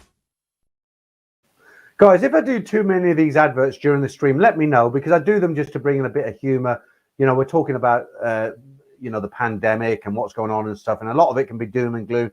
I don't want to bring you guys into, you know, down. If I do these because I can't think what else I can do that'll put a smile on our faces. I've done a joke tonight, joke of the week. We've introduced joke of the week. But we'll see. I mean, if you feel that I'm doing too many of them, let me know. I try not to do them all in one go, and then I can get back into your comments as well. It's always difficult getting the comments where you're not talking to each other. Okay, so let me, what else is going on? Right, this is a weird one. You know, there's always been this kind of bold of contention in Thailand about this two-tier pricing system. Some people say, oh, we don't mind it. We have it in some places in America. They have two-tier pricing. We don't have it in the UK. It's hard to accept sometimes. But when I say two-tier pricing in Thailand, what it basically means is you go to a national monument and they'll charge a Thai person 20 baht to go in, and they'll charge a foreigner 100 baht to go in. Some people, it drives them crazy. Other people just accept it because they don't, you know, they just accept it. Me, I don't like it in particular because I think it is kind of racist. But just to give you an example of what happens, I mean, look, they're talking about the masks now. There's two separate stories, really short, guys, right? Now, the first, it's only 4 lines. Each one is 4 lines, right? So the first little story, we're talking about Thai people. This is for Thai people, right? So it says, first-time offences for not wearing a face mask in public areas is to be no more than 1,000 baht fine. The announcement followed concerns aired online after it was announced that the maximum fine for not wearing a mask in public was 20,000 baht. right? So what they're saying, you're a Thai. If you don't wear your mask, you're going to get fined 1,000 baht. There's your 1,000 baht. Goodbye. Have a nice life, right? Now let's do the same thing, but you're a foreigner, right? So the heading is foreigners will be arrested for not wearing masks. Never mind your 1,000 baht, you're going to get arrested. Many foreign visitors are not wearing face masks and gathering groups in violation of COVID disease control regulations and will be prosecuted if they fail to comply, a government spokesman warned on Monday. So what about when I'm talking to Simon, he's like, oh, well, I was in the mall today, it was packed out, everything's the same. Why is it we'll get arrested? I mean, 1,000 baht fine if you're Thai, you'll get arrested and prosecuted if you're a foreigner. So I'm going to take a load of masks when I go there. I'm not going to give them an excuse to extract money from me. Right, in Thailand, Peter, you're a young, handsome man. It depends. If my wallet's that thick, I'm a handsome man. If it's that thick, I'm a young and handsome man. Everyone's a handsome man in Thailand. In less than 7 days, they won't let you UK. Just my prediction. I don't want to. No, I don't want to think about that. Let me just. I'm going to have to change this picture because it's shimmering. Let's have a look. Let's have a look. Let's do the one we had from last week. No, we won't do that one. We'll do this one again. There we are. Hua Hin, the Nat Bar of all the bars in the world. It's a Nat Bar, right? What Jason? What insurance will you go with, Peter? Looking for? Yeah, a lot of people are going with AXA. Me, doing all things Thai. Let me see if I've got it here. Confirmation letter. I'll show you that quick so no nutters can see where I'm staying, but that's from the hotel. There it is. That's my insurance. It's in Thai and English, but this was recommended to me by. Let me just get rid of this. This was recommended to me to a Thai person I trust. Right? Well, you can't really see it, can you? But it's by a company called Tune. It cost me 2,400 baht. It's for $50,000 of cover, and it's actually got the wording in there that I'm protected, insurance from COVID. People think that if you go with Thai companies, it's automatically a bad deal and you're going to get ripped off and all the rest of it. But this particular company's paid out millions already. So, yeah, I thought 2,400 baht was not a bad price. 1,000 baht is about £25 now, isn't it? So it cost me about 60 pounds. So it's done. I've got it now. I probably won't use it, but I've got it. Right, Juan Carlos, what are you saying? What street food will you be having in Thailand? Street food. I don't really like to eat off the food carts, Paul, not because I think there's anything wrong with them, but I'm one of those people, when I go to eat, I want to really enjoy a meal. I don't mind in a Thai coffee shop having kalpak gai, something like that, fried rice with chicken and an egg on top if I'm in a bit of a hurry. But generally, if I want to eat Thai food, I might go to Terminal 21. They've got a mall in there and it's cheap. But there's lots of, one thing in Thailand, you'll never not find somewhere good to eat. Like Damon said earlier, I forget the name of the restaurant. He said next to the Staple Lodge. There's plenty of good places to eat. I don't really like eating on the food carts because you're sitting on a little aluminium stool. People are passing. You've got the pollution of cars. It might sound like I'm being a snob, but it's just personal choice. Paul UK, Dutch flang, too much hassle. Okay, you're talking to someone else. Right. Wandering Soul. You not old, Peter. You are young. In the famous words of Kevin Thailand, as he would say, Thailand is the fountain of youth. Yeah. Yeah. Do you remember Kevin? He used to start his Kevin Thailand. He used to start his vlogs. He sounded like real Cockney, He go like, "Hello, people," and then he just sort of go on about sort of lots of different stuff. He's gone now. He's died, unfortunately. That's the thing, I mean, we're all getting older, aren't we? And I'm lucky. I've still got my health. I gave up smoking. I still drink my coffee here. I'll have to get some more coffee out of my little bottle there. But no, we're all getting older, and like I just figure now I'm 62 in April. How long have I got till I can't do it anymore? 15 years, 20 years, and then I'll be sitting at home with a blanket over me watching Heartbeat in an afternoon, and depressing really, but I want to enjoy it while I have. Right, Dave, Jason, AXA, isn't it? Thai insurance, 30 days for £60, so it's about the same as what I paid. It's not expensive. Okay. Right, Peter, prepare yourself for your trip to Thailand and have your Kronenberg in a coffee cup. No, not at all. In Bangkok, Max, there's, like we said earlier, there's plenty of places open. Not bars, but they are bars. They're restaurants. Hooters. Is it a bar or is it a restaurant? Is it both? No, I'm looking forward to it. I'm not. The only reason I'm going to Hua Hin and Cha'am is to make videos. I do like the towns. I don't think there's going to be much going on. I'll have some nice food. I'll stay in my usual hotel, the initial hotel on Soi 94. I will rent a small motorbike, like a Honda Click or a Vibe or something like that. I enjoy like buzzing around all the little sois. And yeah, it'll be fun. But I'm not expecting any sort of wild night. I mean, the good thing about Hua Hin now, I'll probably have to go to bed early because there won't be anything going on, but that'll make me get up early and I'll have the whole day for filming. I'm gonna bring a lot of film back with me so I can put it out each week, and I don't want to cram it into 3 weeks. So, like I said, I'll do the live streams all out there. I'll document my trip out there. I might make the odd video if I find something interesting, but a lot of the video, like Cha'am, Rayong, Hua Hin, that sort of thing, I'll bring that back with me, and I'll make some real nice videos. Okay, Crusher. I was told Pommy was to do with Prisoner of Her Majesty. I don't know. I bet if I go on Wikipedia and look it up, somebody will go on there now. I bet that it will tell you on there. Right. Okay, where's Tim? Is this the answer to what I asked you earlier? Tim Newton's stream on the Tiger yesterday mentioned about the hotel quarantine scrapping. Did you get back to me, Wes, on what Tim said? Well, you said he gave me a mention. What did he say? Peter's an arsehole. Not really. Right. Okay, I'll put that up. I won't say that, but Simon's told me that as well. Okay. Professor. I'll call you Professor, okay? You might be a real professor. You're probably not. It's probably just a nickname for YouTube, but just in case you are, I will call you Professor. We Are Not Worthy. You remember that? Wayne's World. That were good films, good films. It's because us Poms from the UK go to the colour of pomegranates in the sun. That's what the Aussies say. They're all originally from the UK. Do you know what I remember about Australians? I've never been to Australia. I've been to many, many countries around the world with my hotel background. And what used to put a smile on my face with Australians was that song that used to be played in the bar. So it's an 80s song, late 80s song, but you'd be in somewhere like Longgun and there'd be a bunch of 5 or 6 Australians in there. And you know, Australian guys, like, they're all on beer and they're all hugging each other. And that song would be played. I come from a land down under. What was it? Who was it? You know the one I'm talking about, don't you? I come from a land down under. I can't remember. Who was it? Men with hats or something? Men without hats? Something like that. That had come on. They go bloody berserk. Absolutely berserk. All singing and dancing, jumping up on stage. But it was fun. You know, they enjoyed themselves. Right. Okay, let's... I haven't done any of these before. We've still got 290. Now, these are quite clever. Have a look at these. What do you think of these, look?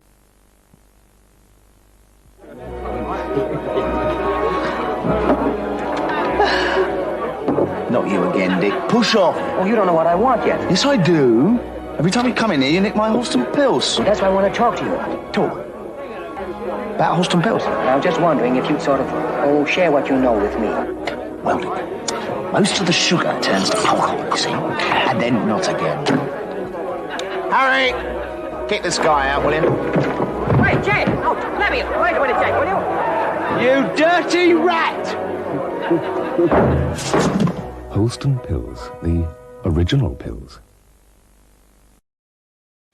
Yeah, I'm not sure if I like them. I picked them up today. They're very clever how they're made, aren't they? But I'm not sure I'm too keen on those ones. I think I'll stick with the Peter K. I did look for some more kind of milk tray ones today, but they weren't really funny. Give me some ideas, guys, about other adverts. I won't do any more of the adverts. How long have we been going now? What time to start? 9, 10. Oh, it's only an hour and 40. Right. Yeah, that's what we were saying about the Queen earlier. Roy Musk says Queen has dedicated her life to the UK. I mean, she does such a good job, doesn't she? She's a real, really nice, really nice. It was a bit embarrassing. Did anybody see when Norman Wisdom, she was at some kind of a fete, and Norman Wisdom picked up some cheese and he was saying, "Go on, taste it," and it was kind of like a cringe moment. Do you remember that? Paul Hoskin is popular as a fart in a crowded lift which only goes down one floor at a time. Yeah, that's the old saying I was saying earlier. Yeah, a lot of you guys are coming back with the same third man there. Yes, I have a lot of respect for Her Majesty. Prince Harry. God save Prince Harry, really? Prince Harry? Right. Right. Alan says, when you're in Bangkok, don't worry about live stream. Enjoy your holiday, and we will have 3 more Thailand stories from you. No, I don't think I'm going to do the stories, Alan, because there's a lot of preparation into the stories. I put out a poll, and I said, do you want me to do the stories when I'm in Bangkok? And then I thought, well, what I could do, I could prepare 3. They don't have to be half an hour. I could do 10-minute stories, like one story. And I thought, well, what I'll do, I'll prepare them, and then when I'm in Thailand, I just got to set them out. But the problem is with that, I really don't have enough time, guys, because I spend so much time on YouTube already, and I have got a life, believe it or not. I mean, it's like I work, I do this, and I'm running my daughter around, and I don't know. I'm not really worried about the stories. I know I put that poll out. I just wanted to see what you'd say, but no, I want to do the live stream. I'm not doing it because I think, I have to do it. I want to do the live streams because 1, I enjoy them. 2, it's good to get feedback from you guys. I like to talk to you guys. The only downside about it is I have to wake up at 3 o'clock in the morning, but it's fine. It's fine. I'll go to bed early. I'll do the live stream. I'll go back to bed. I just hope you don't hear any noises in the background. No, I'm joking. Okay, let's get rid of that. Roy says, I love that ad. Was that the Holston beer? Well, I could do 1 more, I suppose, and then I've got 3. I won't do 3 of them. Let's do this one. Is that a genuine Holston pills you got there, Cecil? Where the sugar turns to alcohol? This is strictly legitimate. Well, how about swapping it for this illegitimate one? You put your nose in my business and I'll break it off for you. Well, I'm telling you, tomorrow I'm going to make you an offer you can't refuse. And I'm telling you to keep out of my way.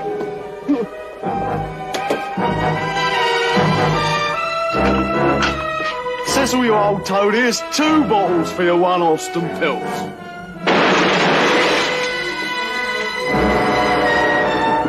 What, should I take that as a no, then?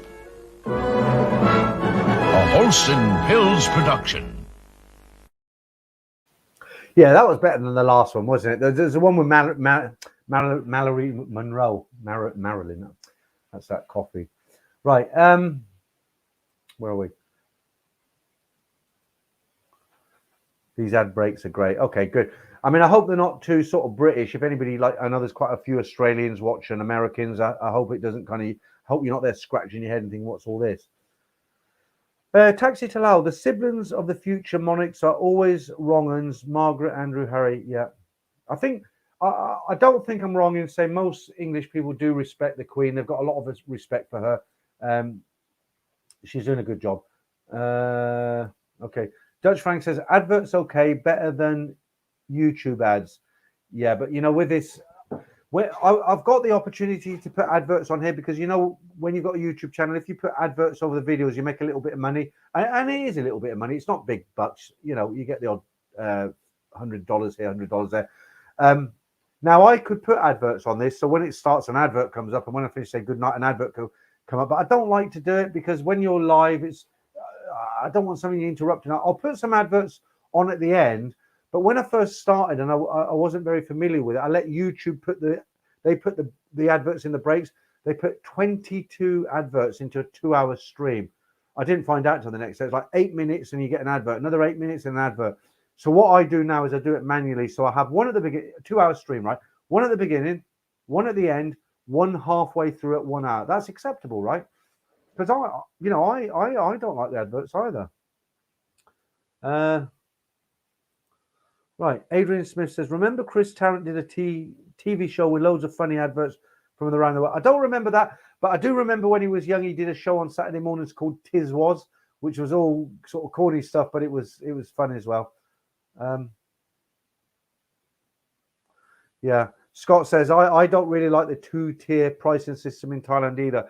I got quite a lot of flack one video I made or a live stream. I said, look, I don't like it. We wouldn't accept it in England. And people like, well, why are you complaining? We have it in Las Vegas, we have it in California, and it's acceptable. But it's just something we wouldn't do in the UK. Right, our shops taking, they are in Thailand. Yeah, they are taking cryptocurrency. some of them. Right, Toffee Man. The High Karate advert with Vivian Leon. Now you're talking. Well, I did a load of those, Toffee Man. I did a load of those. I did about 6 of them, but there's only so many that are good because they get the good ones are up on sites. They let you use them. They say, look, it's not copyright. You can't just go onto YouTube and put them on your live stream. You'll get in trouble.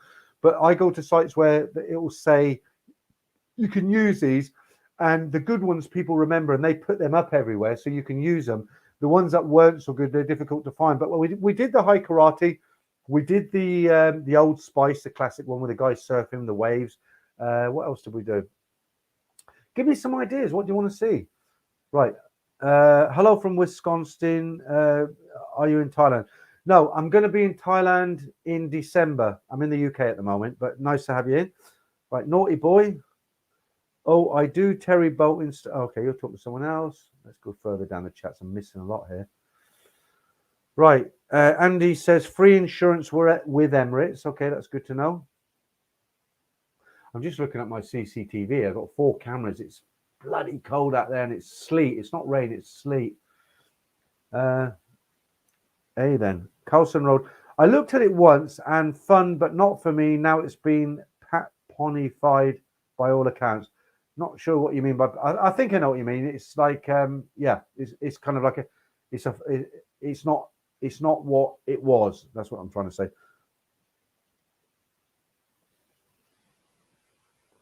Right.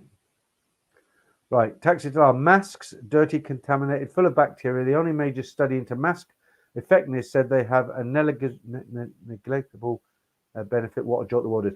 I'm really lucky because I said I take these kids to school and I have a female passenger assistant on board to look after the kids. I just do the driving minibus, and I'm very, very lucky because her husband is a doctor and he's got me the masks that the doctors wear, and this is from the aircraft. And what it is, these blue masks that everybody wears, they're all right for like walking through the airport, but when you're in a contained area like an aircraft, he's got me this mask. It's like I look like Darth Vader. It's white, it's really tight, it's just here, it's got like an air vent here, like a filter, and he's a doctor and he said when you breathe this you don't breathe other people's air. So I'm going to wear that on the aircraft, but I might get fed up of wearing it and take it off. Okay. Terrace has a pain. Most ladyboys are handsome men too, aren't they? Ed Sweeney came out with a good one. He actually said, if you want, when you look at these pictures and you think, wow, oh, blimey, that looks kind of interesting. He said, ask to look at the ID. And it's true. If you look at a ladyboy's ID, you're looking at a guy with a 5 o'clock shadow. You wouldn't think that. Okay. Dutch Frank says, AXA is probably the best. Mobile insurance with Mandri 50k specified. Yeah, I know, but I got this Thai one only because it was recommended by a Thai lady I know who isn't a bar girl. She said it was people were using it in Thailand. All right, let me jump down the comments a little bit, see some of the later ones. Hey, Peter, do you have to have a PCR test before you fly home from Thailand 3 days before you fly home? No, I don't think so. Somebody told me that some of the airlines were going to introduce you had to have a PCR test before you go on the airline, but I think that's all sort of up in the air. I don't think that'll ever happen because they'll lose customers, won't they? The only thing with the UK, if you come back to the UK, you've got to have a PCR test within 2 days of arriving back in the UK. And like I said at the beginning of the stream, if you send off for one, I think it's about £30. It'll be on your doorstep when you get home. And what you do, you fill it all out with a special code, and then you drop it in an NHS NHS special mailbox that they have all out. You can look on Google where they are. But as far as getting one in Thailand to come back, no, as far as I know, unless somebody can prove me wrong. All right, Professor Kev in Thailand's channel, still on YouTube. Think he was one of the originals. There's a guy. Somebody comes onto my channel and he keeps changing his username. So I think because I keep blocking him, he keeps coming on. He just says, "I'm not dead." He comes on. He says, "This is Kev in Thailand. I'm not dead." And I think you are. And I block him, and then he comes back about once a week with a different username. Weird. Dutch Falang, yeah, I think it changed from 100k to 50k. It was 100k, and they reduced it, didn't they? Terry Bolton, Naughty Boy sounds good. All right, I'll talk to someone else.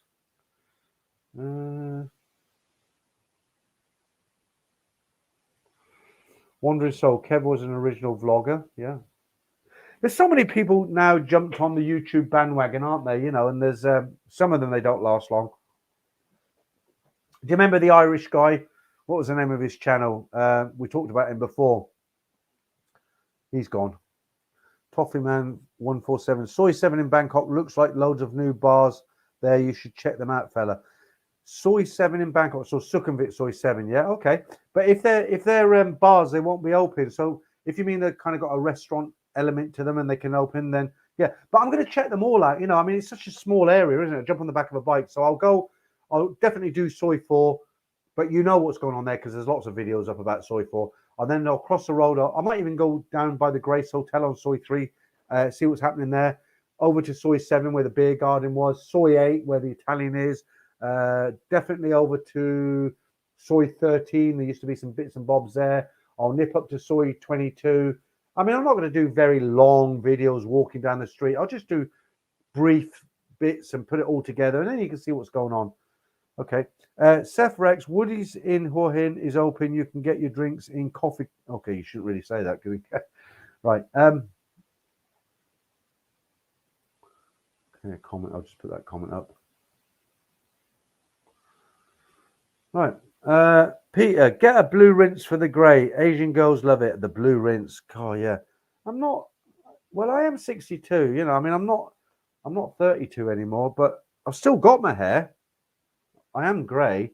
I might do it for a laugh, right? I'll tell you what.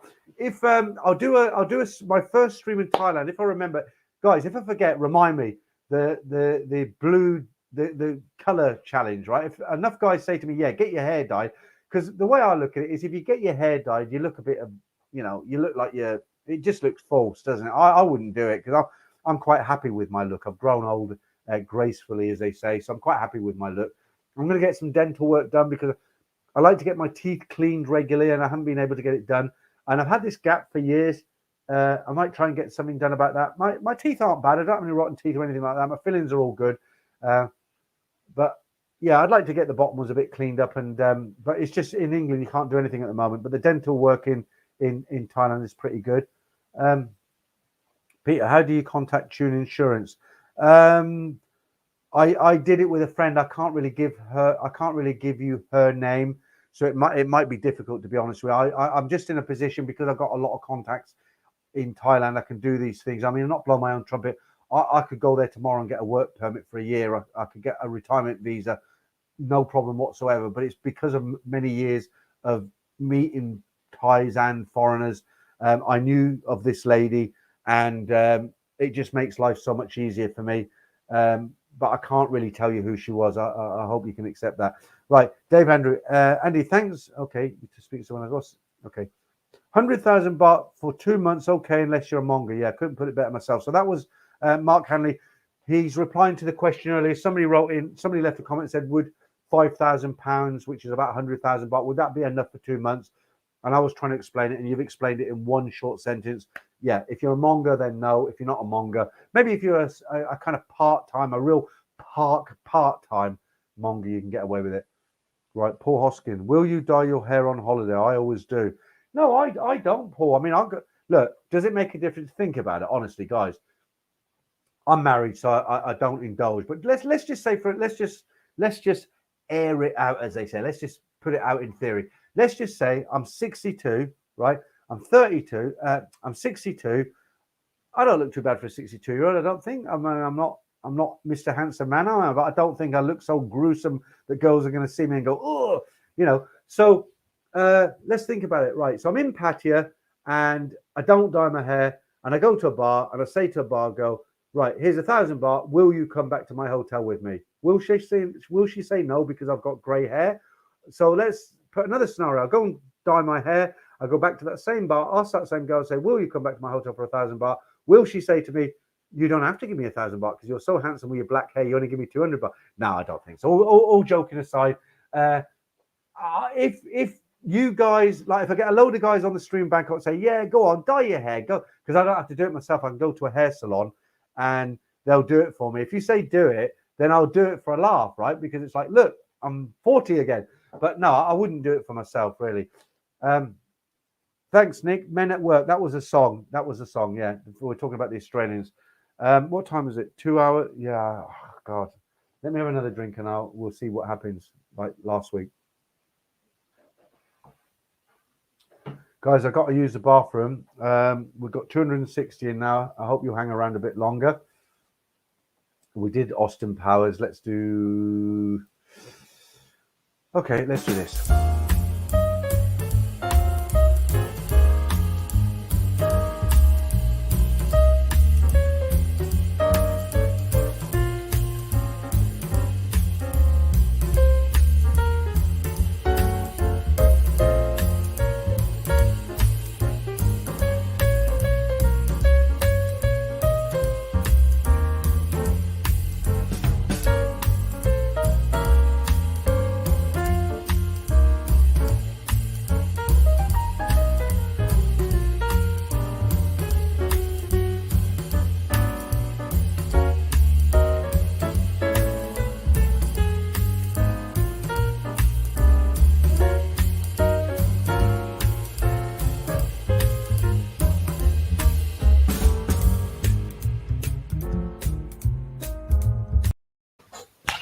It's really cold out there. Just went in the garden, watered the grass, and I'm not gonna, I'm not bothered. It's late at night. Neighbours can't see me.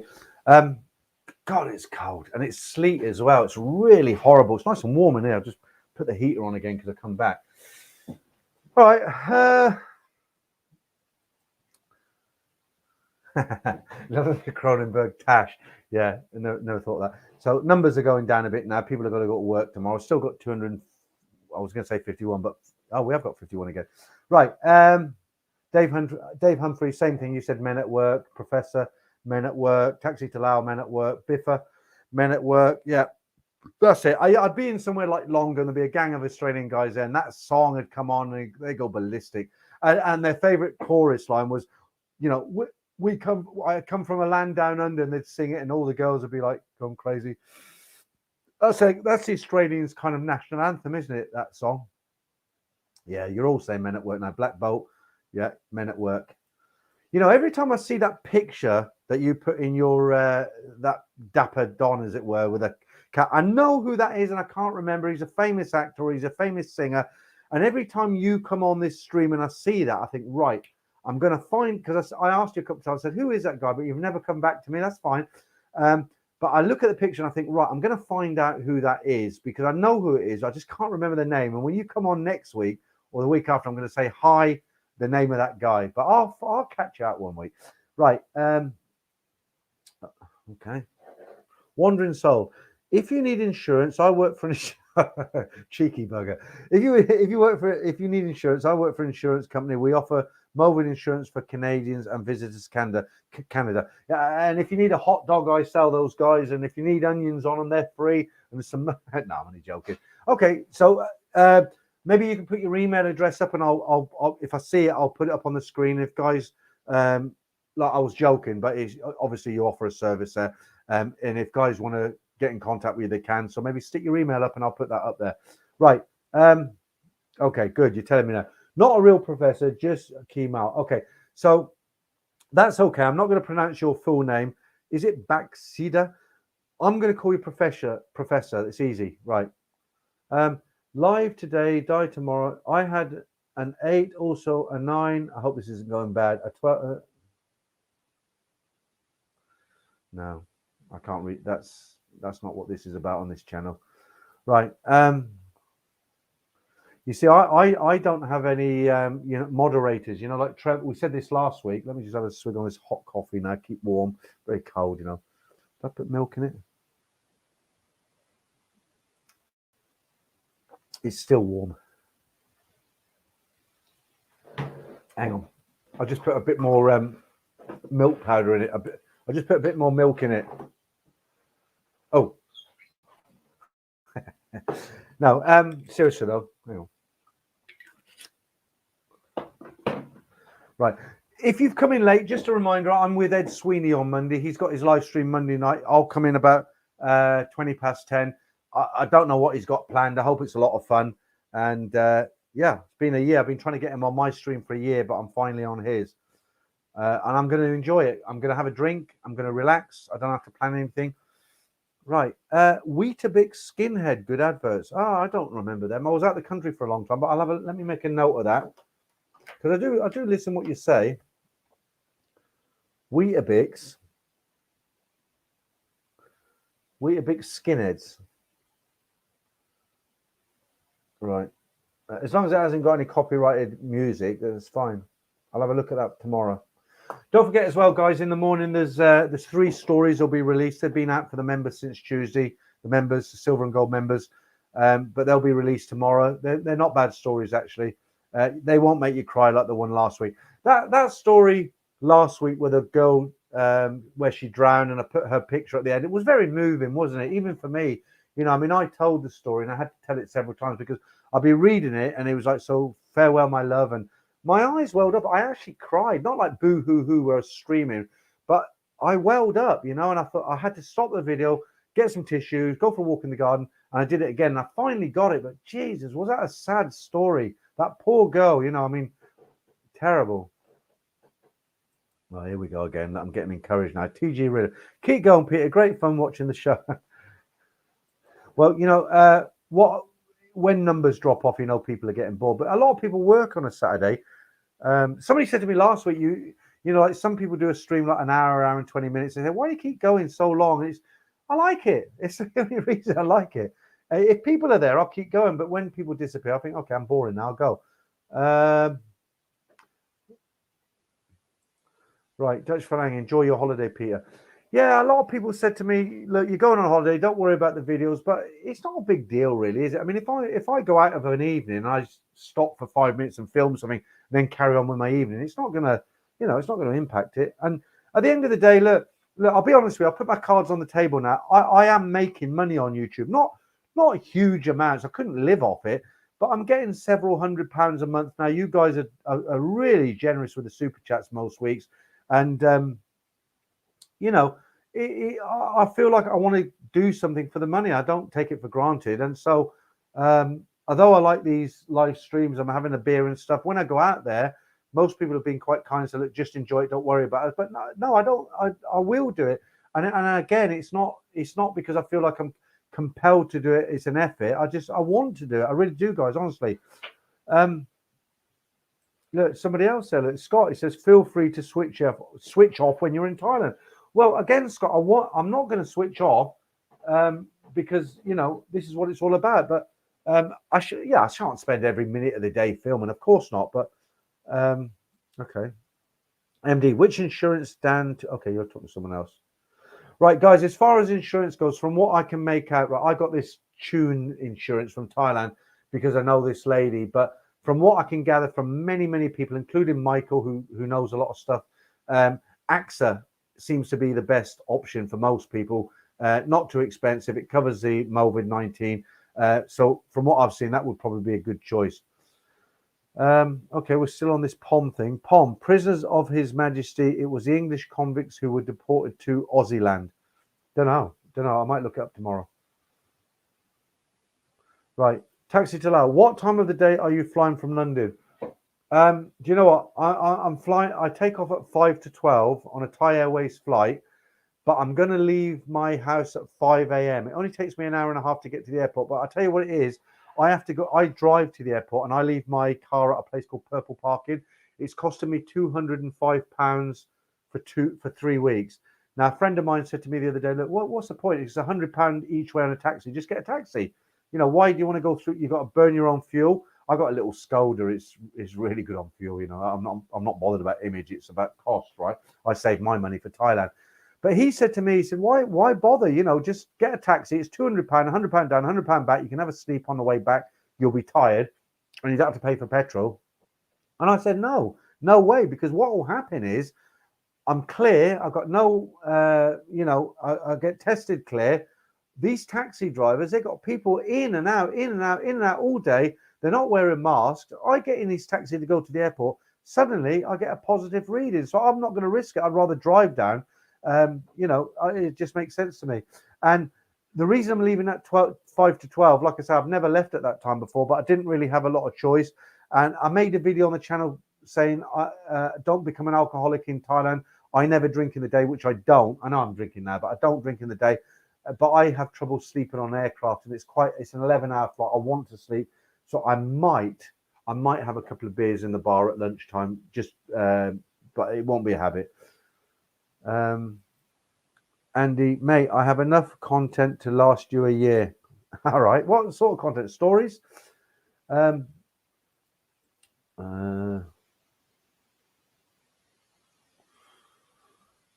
let's have a look here. I'm looking forward to Ed's stream on Monday, because I keep talking about it, but I don't know how he's going to go, because his character is kind of like mine. Like I said at the beginning, I'll repeat this because there might be different people in there. I was going to do a bit of a Mickey take in a nice way. I was going to record a squeaky door. So look, I'm just going to get some food, Ed, and I was going to play this video like I do when I do the adverts, but leave the beginning blank, so it gave me 5 seconds to get over there to the door, and you'd hear this, like it is on his stream. And then I was going to come back with a humongous pork pie and say, oh, I've just been down the co-op. I got 10 of these for 22p, and eat it and do all the, oh my God, and you know what Ed's like. But I don't think it will, because, people can be funny, can't they? They might think I'm taking the Mickey. All right. Right, taxi to Lao. Oh, you're talking to someone else. Right, a lot of talk about the cricket now. I'm not going to get into that. I'll give you that one, Paul. I like to splash it all over.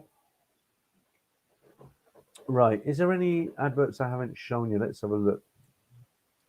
Done that. I like the Peter Kay ones. I really like Peter Kay. I don't think I've done this one. Let me just finish off. Well, not finish off, but let me do this one. Is that a genuine Holston pills you got there, sir? Oh, that's the wrong one. We've done that, haven't we? Is it this one? Hello, Nobby. I bought you some Holston pills. Most of the sugar turns to alcohol, you know. Funny, us three back together again? Yeah, you, me, and a bottle of Holston pills. I'll save this for you till you get out. When is that? 9 more years and 6 months in this hole. Well, seems a shame to let it go flat then, doesn't it? Time to... I'll bring you another one to look at next week, Nobby. Cheers! Cheers! Holston pills, the original pills. Yeah, I'm not sure if I like them very much. They're very clever. They're done very well, but I'm not sure if I like them. Did I show you this one already? I can't remember. I think I did, didn't I? 3 stone. Good enough, you lucky. What else? Right, let me just put this. I just want to read this story, and then I'll talk a little about it afterwards. This is quite interesting. Let me put this up here. Right. So the title of this little, and it is a little story. Ladyboy lover in Prachinburi murdered by married family man after refusing to end the affair. Police in Prachinburi are finalizing their case as they prepare to charge a 26-year-old man with the murder of his 24-year-old ladyboy lover on Sunday near a bridge overlooking a canal where the pair had earlier arranged to meet online using Facebook. The younger sister of the victim told reporters her brother was a subject of constant online abuse from the wives of men he was dating, which is quite well, it's not funny because he's dead, but what was happening in this village, there was one ladyboy who lived in this community, and he was making himself available to all the men in the area. So of course what was happening was a lot of these married Thai men were thinking, well, it's free and it's something different, and hey, I don't want to get into details, but they were going off with this ladyboy, and the wives in the village were becoming very jealous, and hence unfortunately the sad ending there. Right, Wes, are you talking to someone else? Okay. Right, Bill, hi from Mexico, good to have you in. That's one place I've always wanted to go, not one place, but southern south of America, Brazil, Mexico, those sort of places, because I think there'd be a lot of fun, like Thailand. Maybe a little bit dangerous, I don't know, but if you know what not to do, but yeah, I think it could be fun. Okay, Dutch Frank says air vents in masks are not allowed in Germany. Laugh out loud. Yeah, but these are the air vents that don't let anything in or out except for air. Okay, right. So we talk. I'm just trying to find the comments when you're not talking to each other. The third man says there are a lot of nasty trolls out there. I don't think I've been trolled tonight. Have I been trolled tonight? Ah, there we are. Yeah, Bangkok Diaries. Okay, Darcy. Yeah. Okay, should we talk about this a little while? So Bangkok Diaries. I mentioned this I think 2 weeks ago. But I'll do a real quick one. He was an Irish guy based in Bangkok, and his channel was called Bangkok Diaries, and he had about 8,000, 9,000 subscribers. And somebody made a video about him. They really laid into him, which was a shame. But apparently, in Ireland, he'd done time in jail. He'd beat his wife up badly. He'd gone to jail, and that was all put behind him. He came to you know what? Here's something interesting. He actually grew up. His family home was the home where I forget the name of the writer, but was it Gray Stokes, Frankenstein, or Dracula? The guy who wrote Dracula. Was it Gray Stokes? He actually lived in, that was his home, and that was Dave from Bangkok Diaries' family home. They sold that. He got, I think it was a couple of £100,000. He came to Bangkok to reinvent himself. It all got out. His wife, his Thai wife, said, look, take the channel down. He disappeared. I wrote to him a few times. He wrote to me. But yeah. Okay. David Barber, what's happening to the good old Farang? Okay. I hope you're not the same David. Oh, you're Bacon. Sorry, not David. David Barber. We had a Farang on. When I was commenting, this is about 2 months ago on Ed Sweeney's channel. There was a troll on there. He obviously had a bee in his bonnet about me, but he was leaving comment. Like if I'd leave a comment on, Ed had come out with a beer and a pork pie, and I'd say, "Wow, that's a big pork pie for this time of night, Ed." And you can see who leaves a comment. And this guy, David, not Baker, David Barber, his name was. He was trolling me when I was leaving comments, and he was saying things like, is your wife and daughter available to come round and give me a massage, right? So if I'd have gone on there and reacted, that would have made him very happy. So I just ignored him, but eventually Ed seen it, and he was like, no, and blocked him, and that was it. And when I read your comment, I thought you were him. So anyway.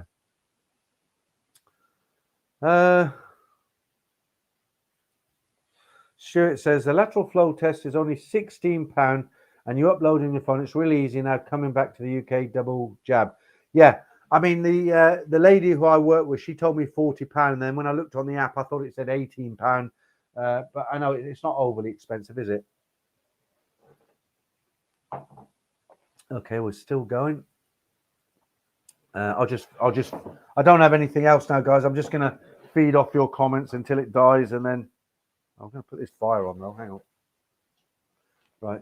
Okay. Adrian Bates, top man. Let me put that up if I can find it. Hang on. Blimey, I missed a lot of comments, haven't I? Hang on. I'll go back on them comments. Hi, Pete. Have a cron on me, pal. Great channel. Thanks, Adrian. I think I mentioned before, I've watched YouTubers who get super chats, and what they do, when you're talking, the chat goes up like this and eventually disappears. So when we get a super chat, it comes up in bright green or bright yellow. It's very clear. And when I see it, I stop. I stop everything, and I put it up on the screen because I said last. And I'm sorry to be repetitive, but I said this last week. I've watched other YouTubers who say, "Oh, I had a super chat. Who gave me that super chat? Oh, I can't see now. But anyway, whoever that was, thanks for that super chat." And I said to you last week, if that was me, I would be totally pissed off, right? Because if I gave somebody $5 or $10, I want you to say hello to me. I want you to mention my name. I'm giving you a super chat. Say thanks, Peter, right? I don't agree with that. So when I get a super chat, I make a big deal. And I always say thank you. And thank you for that. Right. Paul B, just come from a live stream on Eddie's channel. There were no trolls. It was great chat. I think it would be wise to have a moderator to block distasteful people. Just come from a live stream on Eddie's channel. Well, it wouldn't be Ed Sweeney, would he? Because he did one last night. Was it Ed Sweeney? Let me know. New to channel and learning a lot. Thanks, Chris P. Yeah, nice picture there, Chris. You are learning a lot. Right. David, good Farang took his channel down as some people identified him and contacted his workplace. Shame. I like to. Do you know that's a channel I've never watched? There was a guy in Pattaya called Cheap Charlie Chronicles, I believe. He kind of a little bit not darker skin. and his channel got he was living in, he had a lot of subscribers, and he was living in Pattaya, and he was living purely off his YouTube money because when you get a lot of subscribers, then obviously you can sort of live on it frugal. You're not going to have a brilliant life on it unless you've got sort of 200,000 subscribers. Thanks, Big Teens. I appreciate that. They took his channel down, and I think the reason they took it back because sometimes he'd come back to his apartment and there'd be a couple of giggly girls on the sofa and he'd be groping them, and I think they warned him and he didn't take it seriously. He went back to America. I've heard, I don't know if this is gospel, but he went back to America and he did another YouTube channel and it just flopped. Right, Paul, does anyone know what happens if you arrive in Thailand and test positive? Are you kept in quarantine for 10 days? Right, yeah, definitely. So I'm booked into a whole right. It's changed now. We know that we've done that earlier in the stream, right? But I'm booked into a hotel that cost me about just over 4,000 baht. Now the idea is, if I go to that hotel, they'll give me the results, negatives, happy days, away you go. But of course, if I get tested positive, it's different now. It's at the airport, so it's different. But if I went, if it wasn't different, let's just say they pick me up, I go to the hotel. God, the beer. I've had the PCR test in the airport, waiting for the results. They come back and they say, "Come, Peter, you're positive," right? They're not going to let me go out and look for another hotel, are they? They're not going to say, "Well, you're only booked in here for a night, but off you go and let us know where you're staying." No, they're going to say, "Right, you're not leaving here for 10 days. And whatever it costs, I have to pay." But somebody brought up a really good point the other day. They said, "What happens if you haven't got enough money? What would they do?" I don't know. Would they put you in jail? Right, Kicks TV, no, Charlie is still about. Okay. Taxi Talal, Wes, okay, you're talking to someone else. Professor, just bar fine a girl if okay. Right, Darcy Dyer, Bangkok 112 got demonetized with almost 1 million subs. I mentioned him the other day. If you've got 1 million subs, you're going to be earning somewhere in the region of £20,000 or 25,000 US dollars a month. You're talking a million. I've got 27,000. I get a few £100. 1 million subs.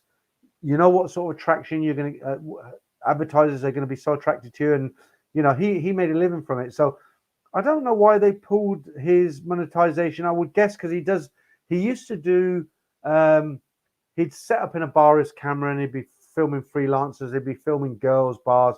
YouTube are very finicky. They probably didn't like that, and they just took him down. But he must be gutted, I mean, if I was earning £20,000 a month and my channel was taken down, terrible. What's he going to do? Drive a taxi? Is Dead Frank still going? I don't know. I mean, I watched a few of his were always had that funny music with that cartoon character at the beginning. He was actually really good because he was in Hua Hin. He walked down, was it Soy 80? Australian, a strong Australian accent because he's Australian, obviously. But he'd walk up to Cheeky Monkey Bar and say, "You're a cheeky monkey, aren't you? What's your name?"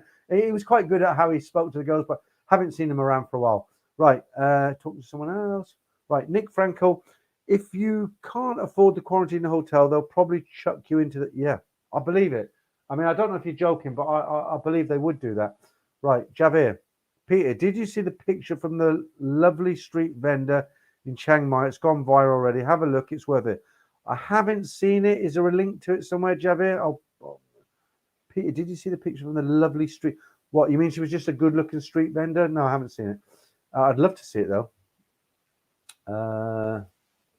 Right, Professor, did Charlie not get assaulted in Mexico trying to do YouTube? Wouldn't surprise me. Are we still going? How long? We've been 2.5 hours. I said at the beginning we're not going to go so long tonight. Jamie Smith, I thought that they wheel you off to hospital if you show up positive. No, I don't think you go to hospital. If you're positive, I don't think you go to hospital unless there isn't enough hospital beds.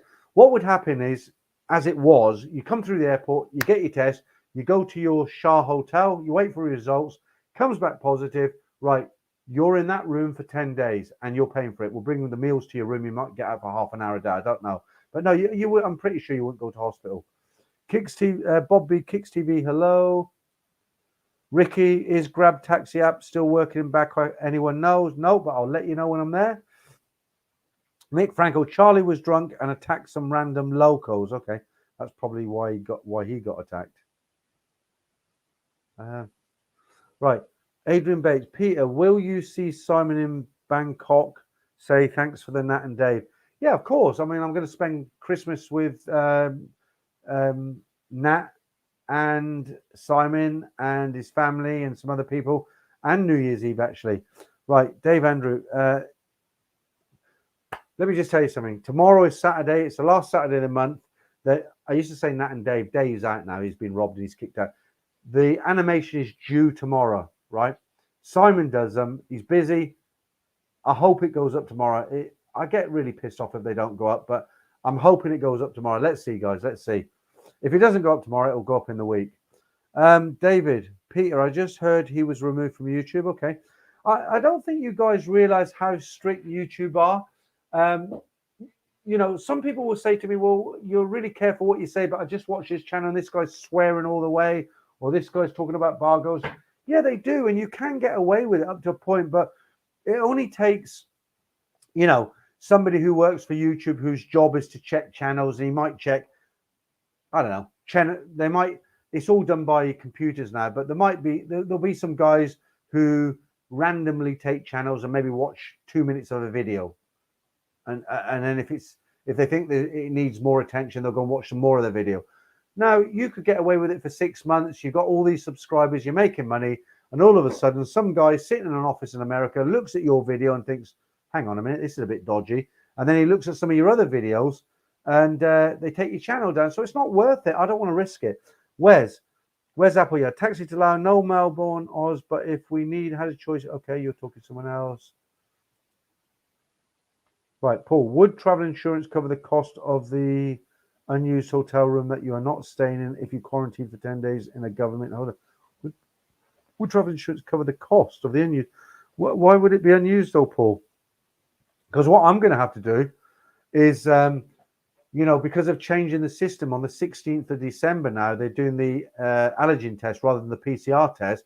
So I've already paid for my hotel on Sukhumvit. So of course I'm going to stay there. I've got 3 meals. I've got a hotel. It's £100 a night. I'm going to stay there and then check out the next day and go somewhere else. I tell you what I should do maybe one day. I don't know if I could do it.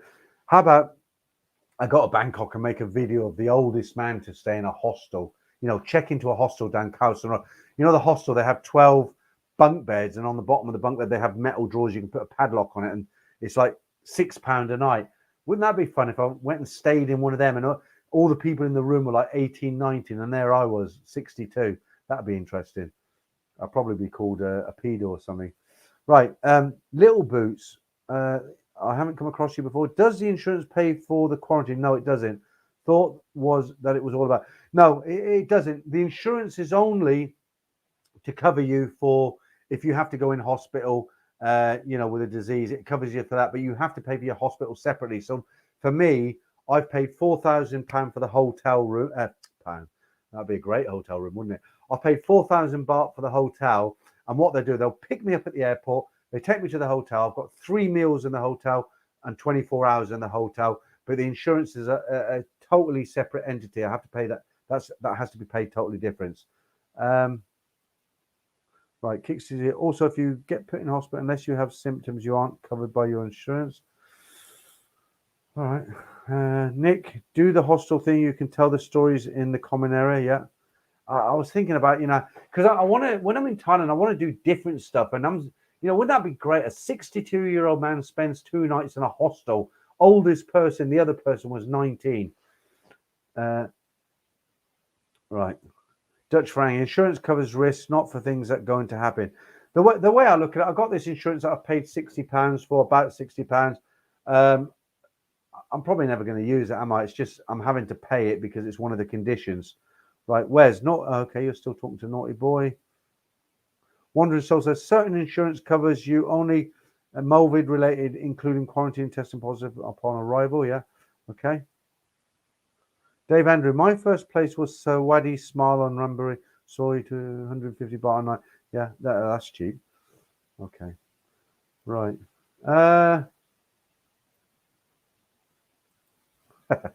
David Baker said, Peter, you look thirsty. Have another coffee. Well, the problem is, David, I'm looking at my face. I'm going red now. Look.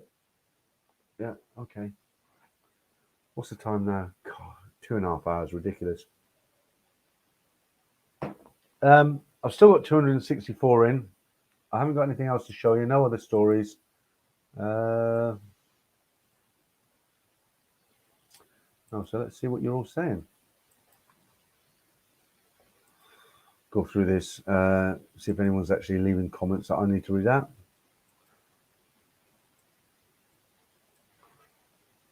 And just in case you came in late, there is my Thailand pass.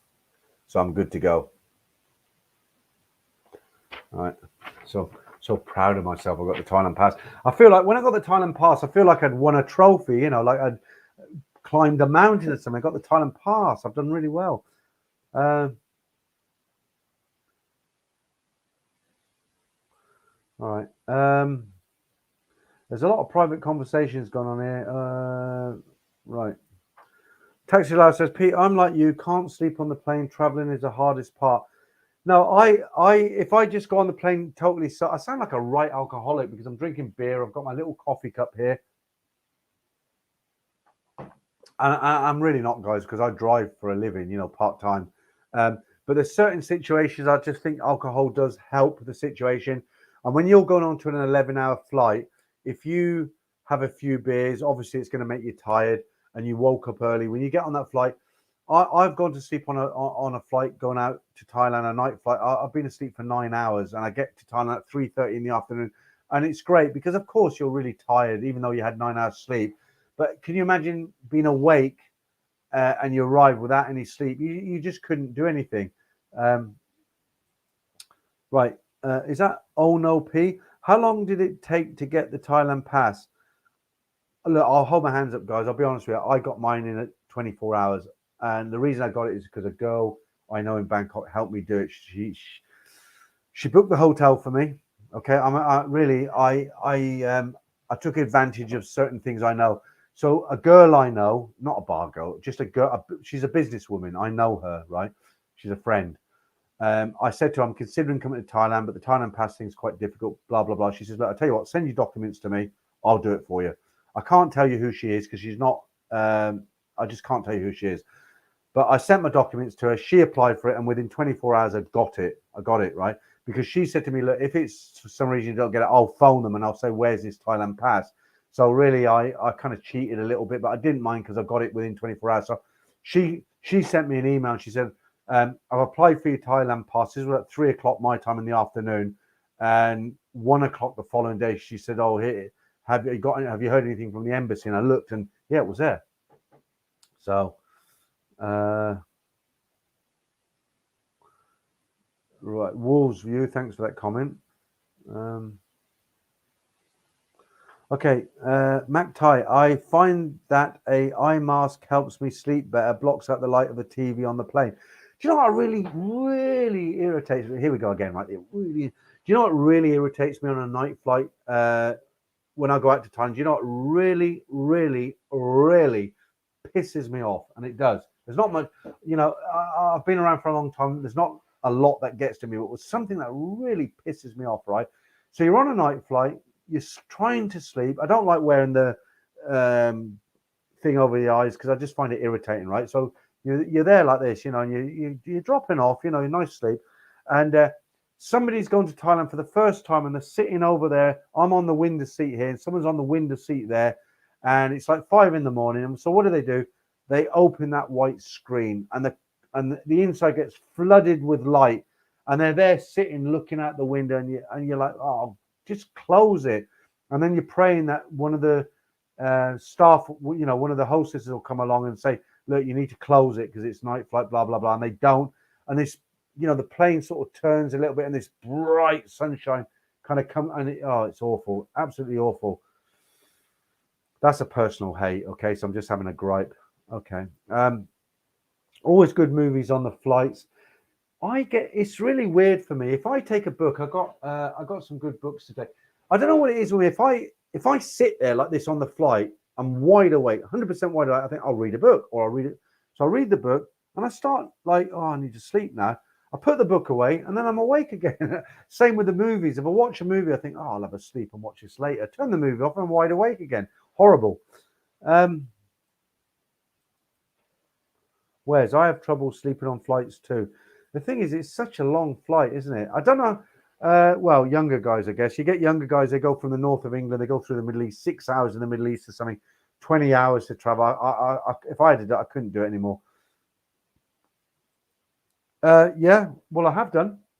Take a photocopy. So there's the Thailand pass. PCR. Travel arrangements. Insurance. Schedule for travel. This one you have to send off for the Thailand pass. Booking for the hotel. This one you have to send off as well. It's from the NHS app. So it proves I've had 2 vaccines. They want this to get the Thailand pass. I've actually had 3 now, but you only need 2. So a lot of people have said to me, why bother? It's so much hassle jumping through hoops. And you're right. But the thing is, if I didn't have this channel, I wouldn't go now because it is a lot of hassle. But I just feel like I say, a little bit of a hypocrite not going with a channel called Thailand Bound. It's not England bound. So I need to get out there, don't I, guys, really? Right, that's the coffee finished.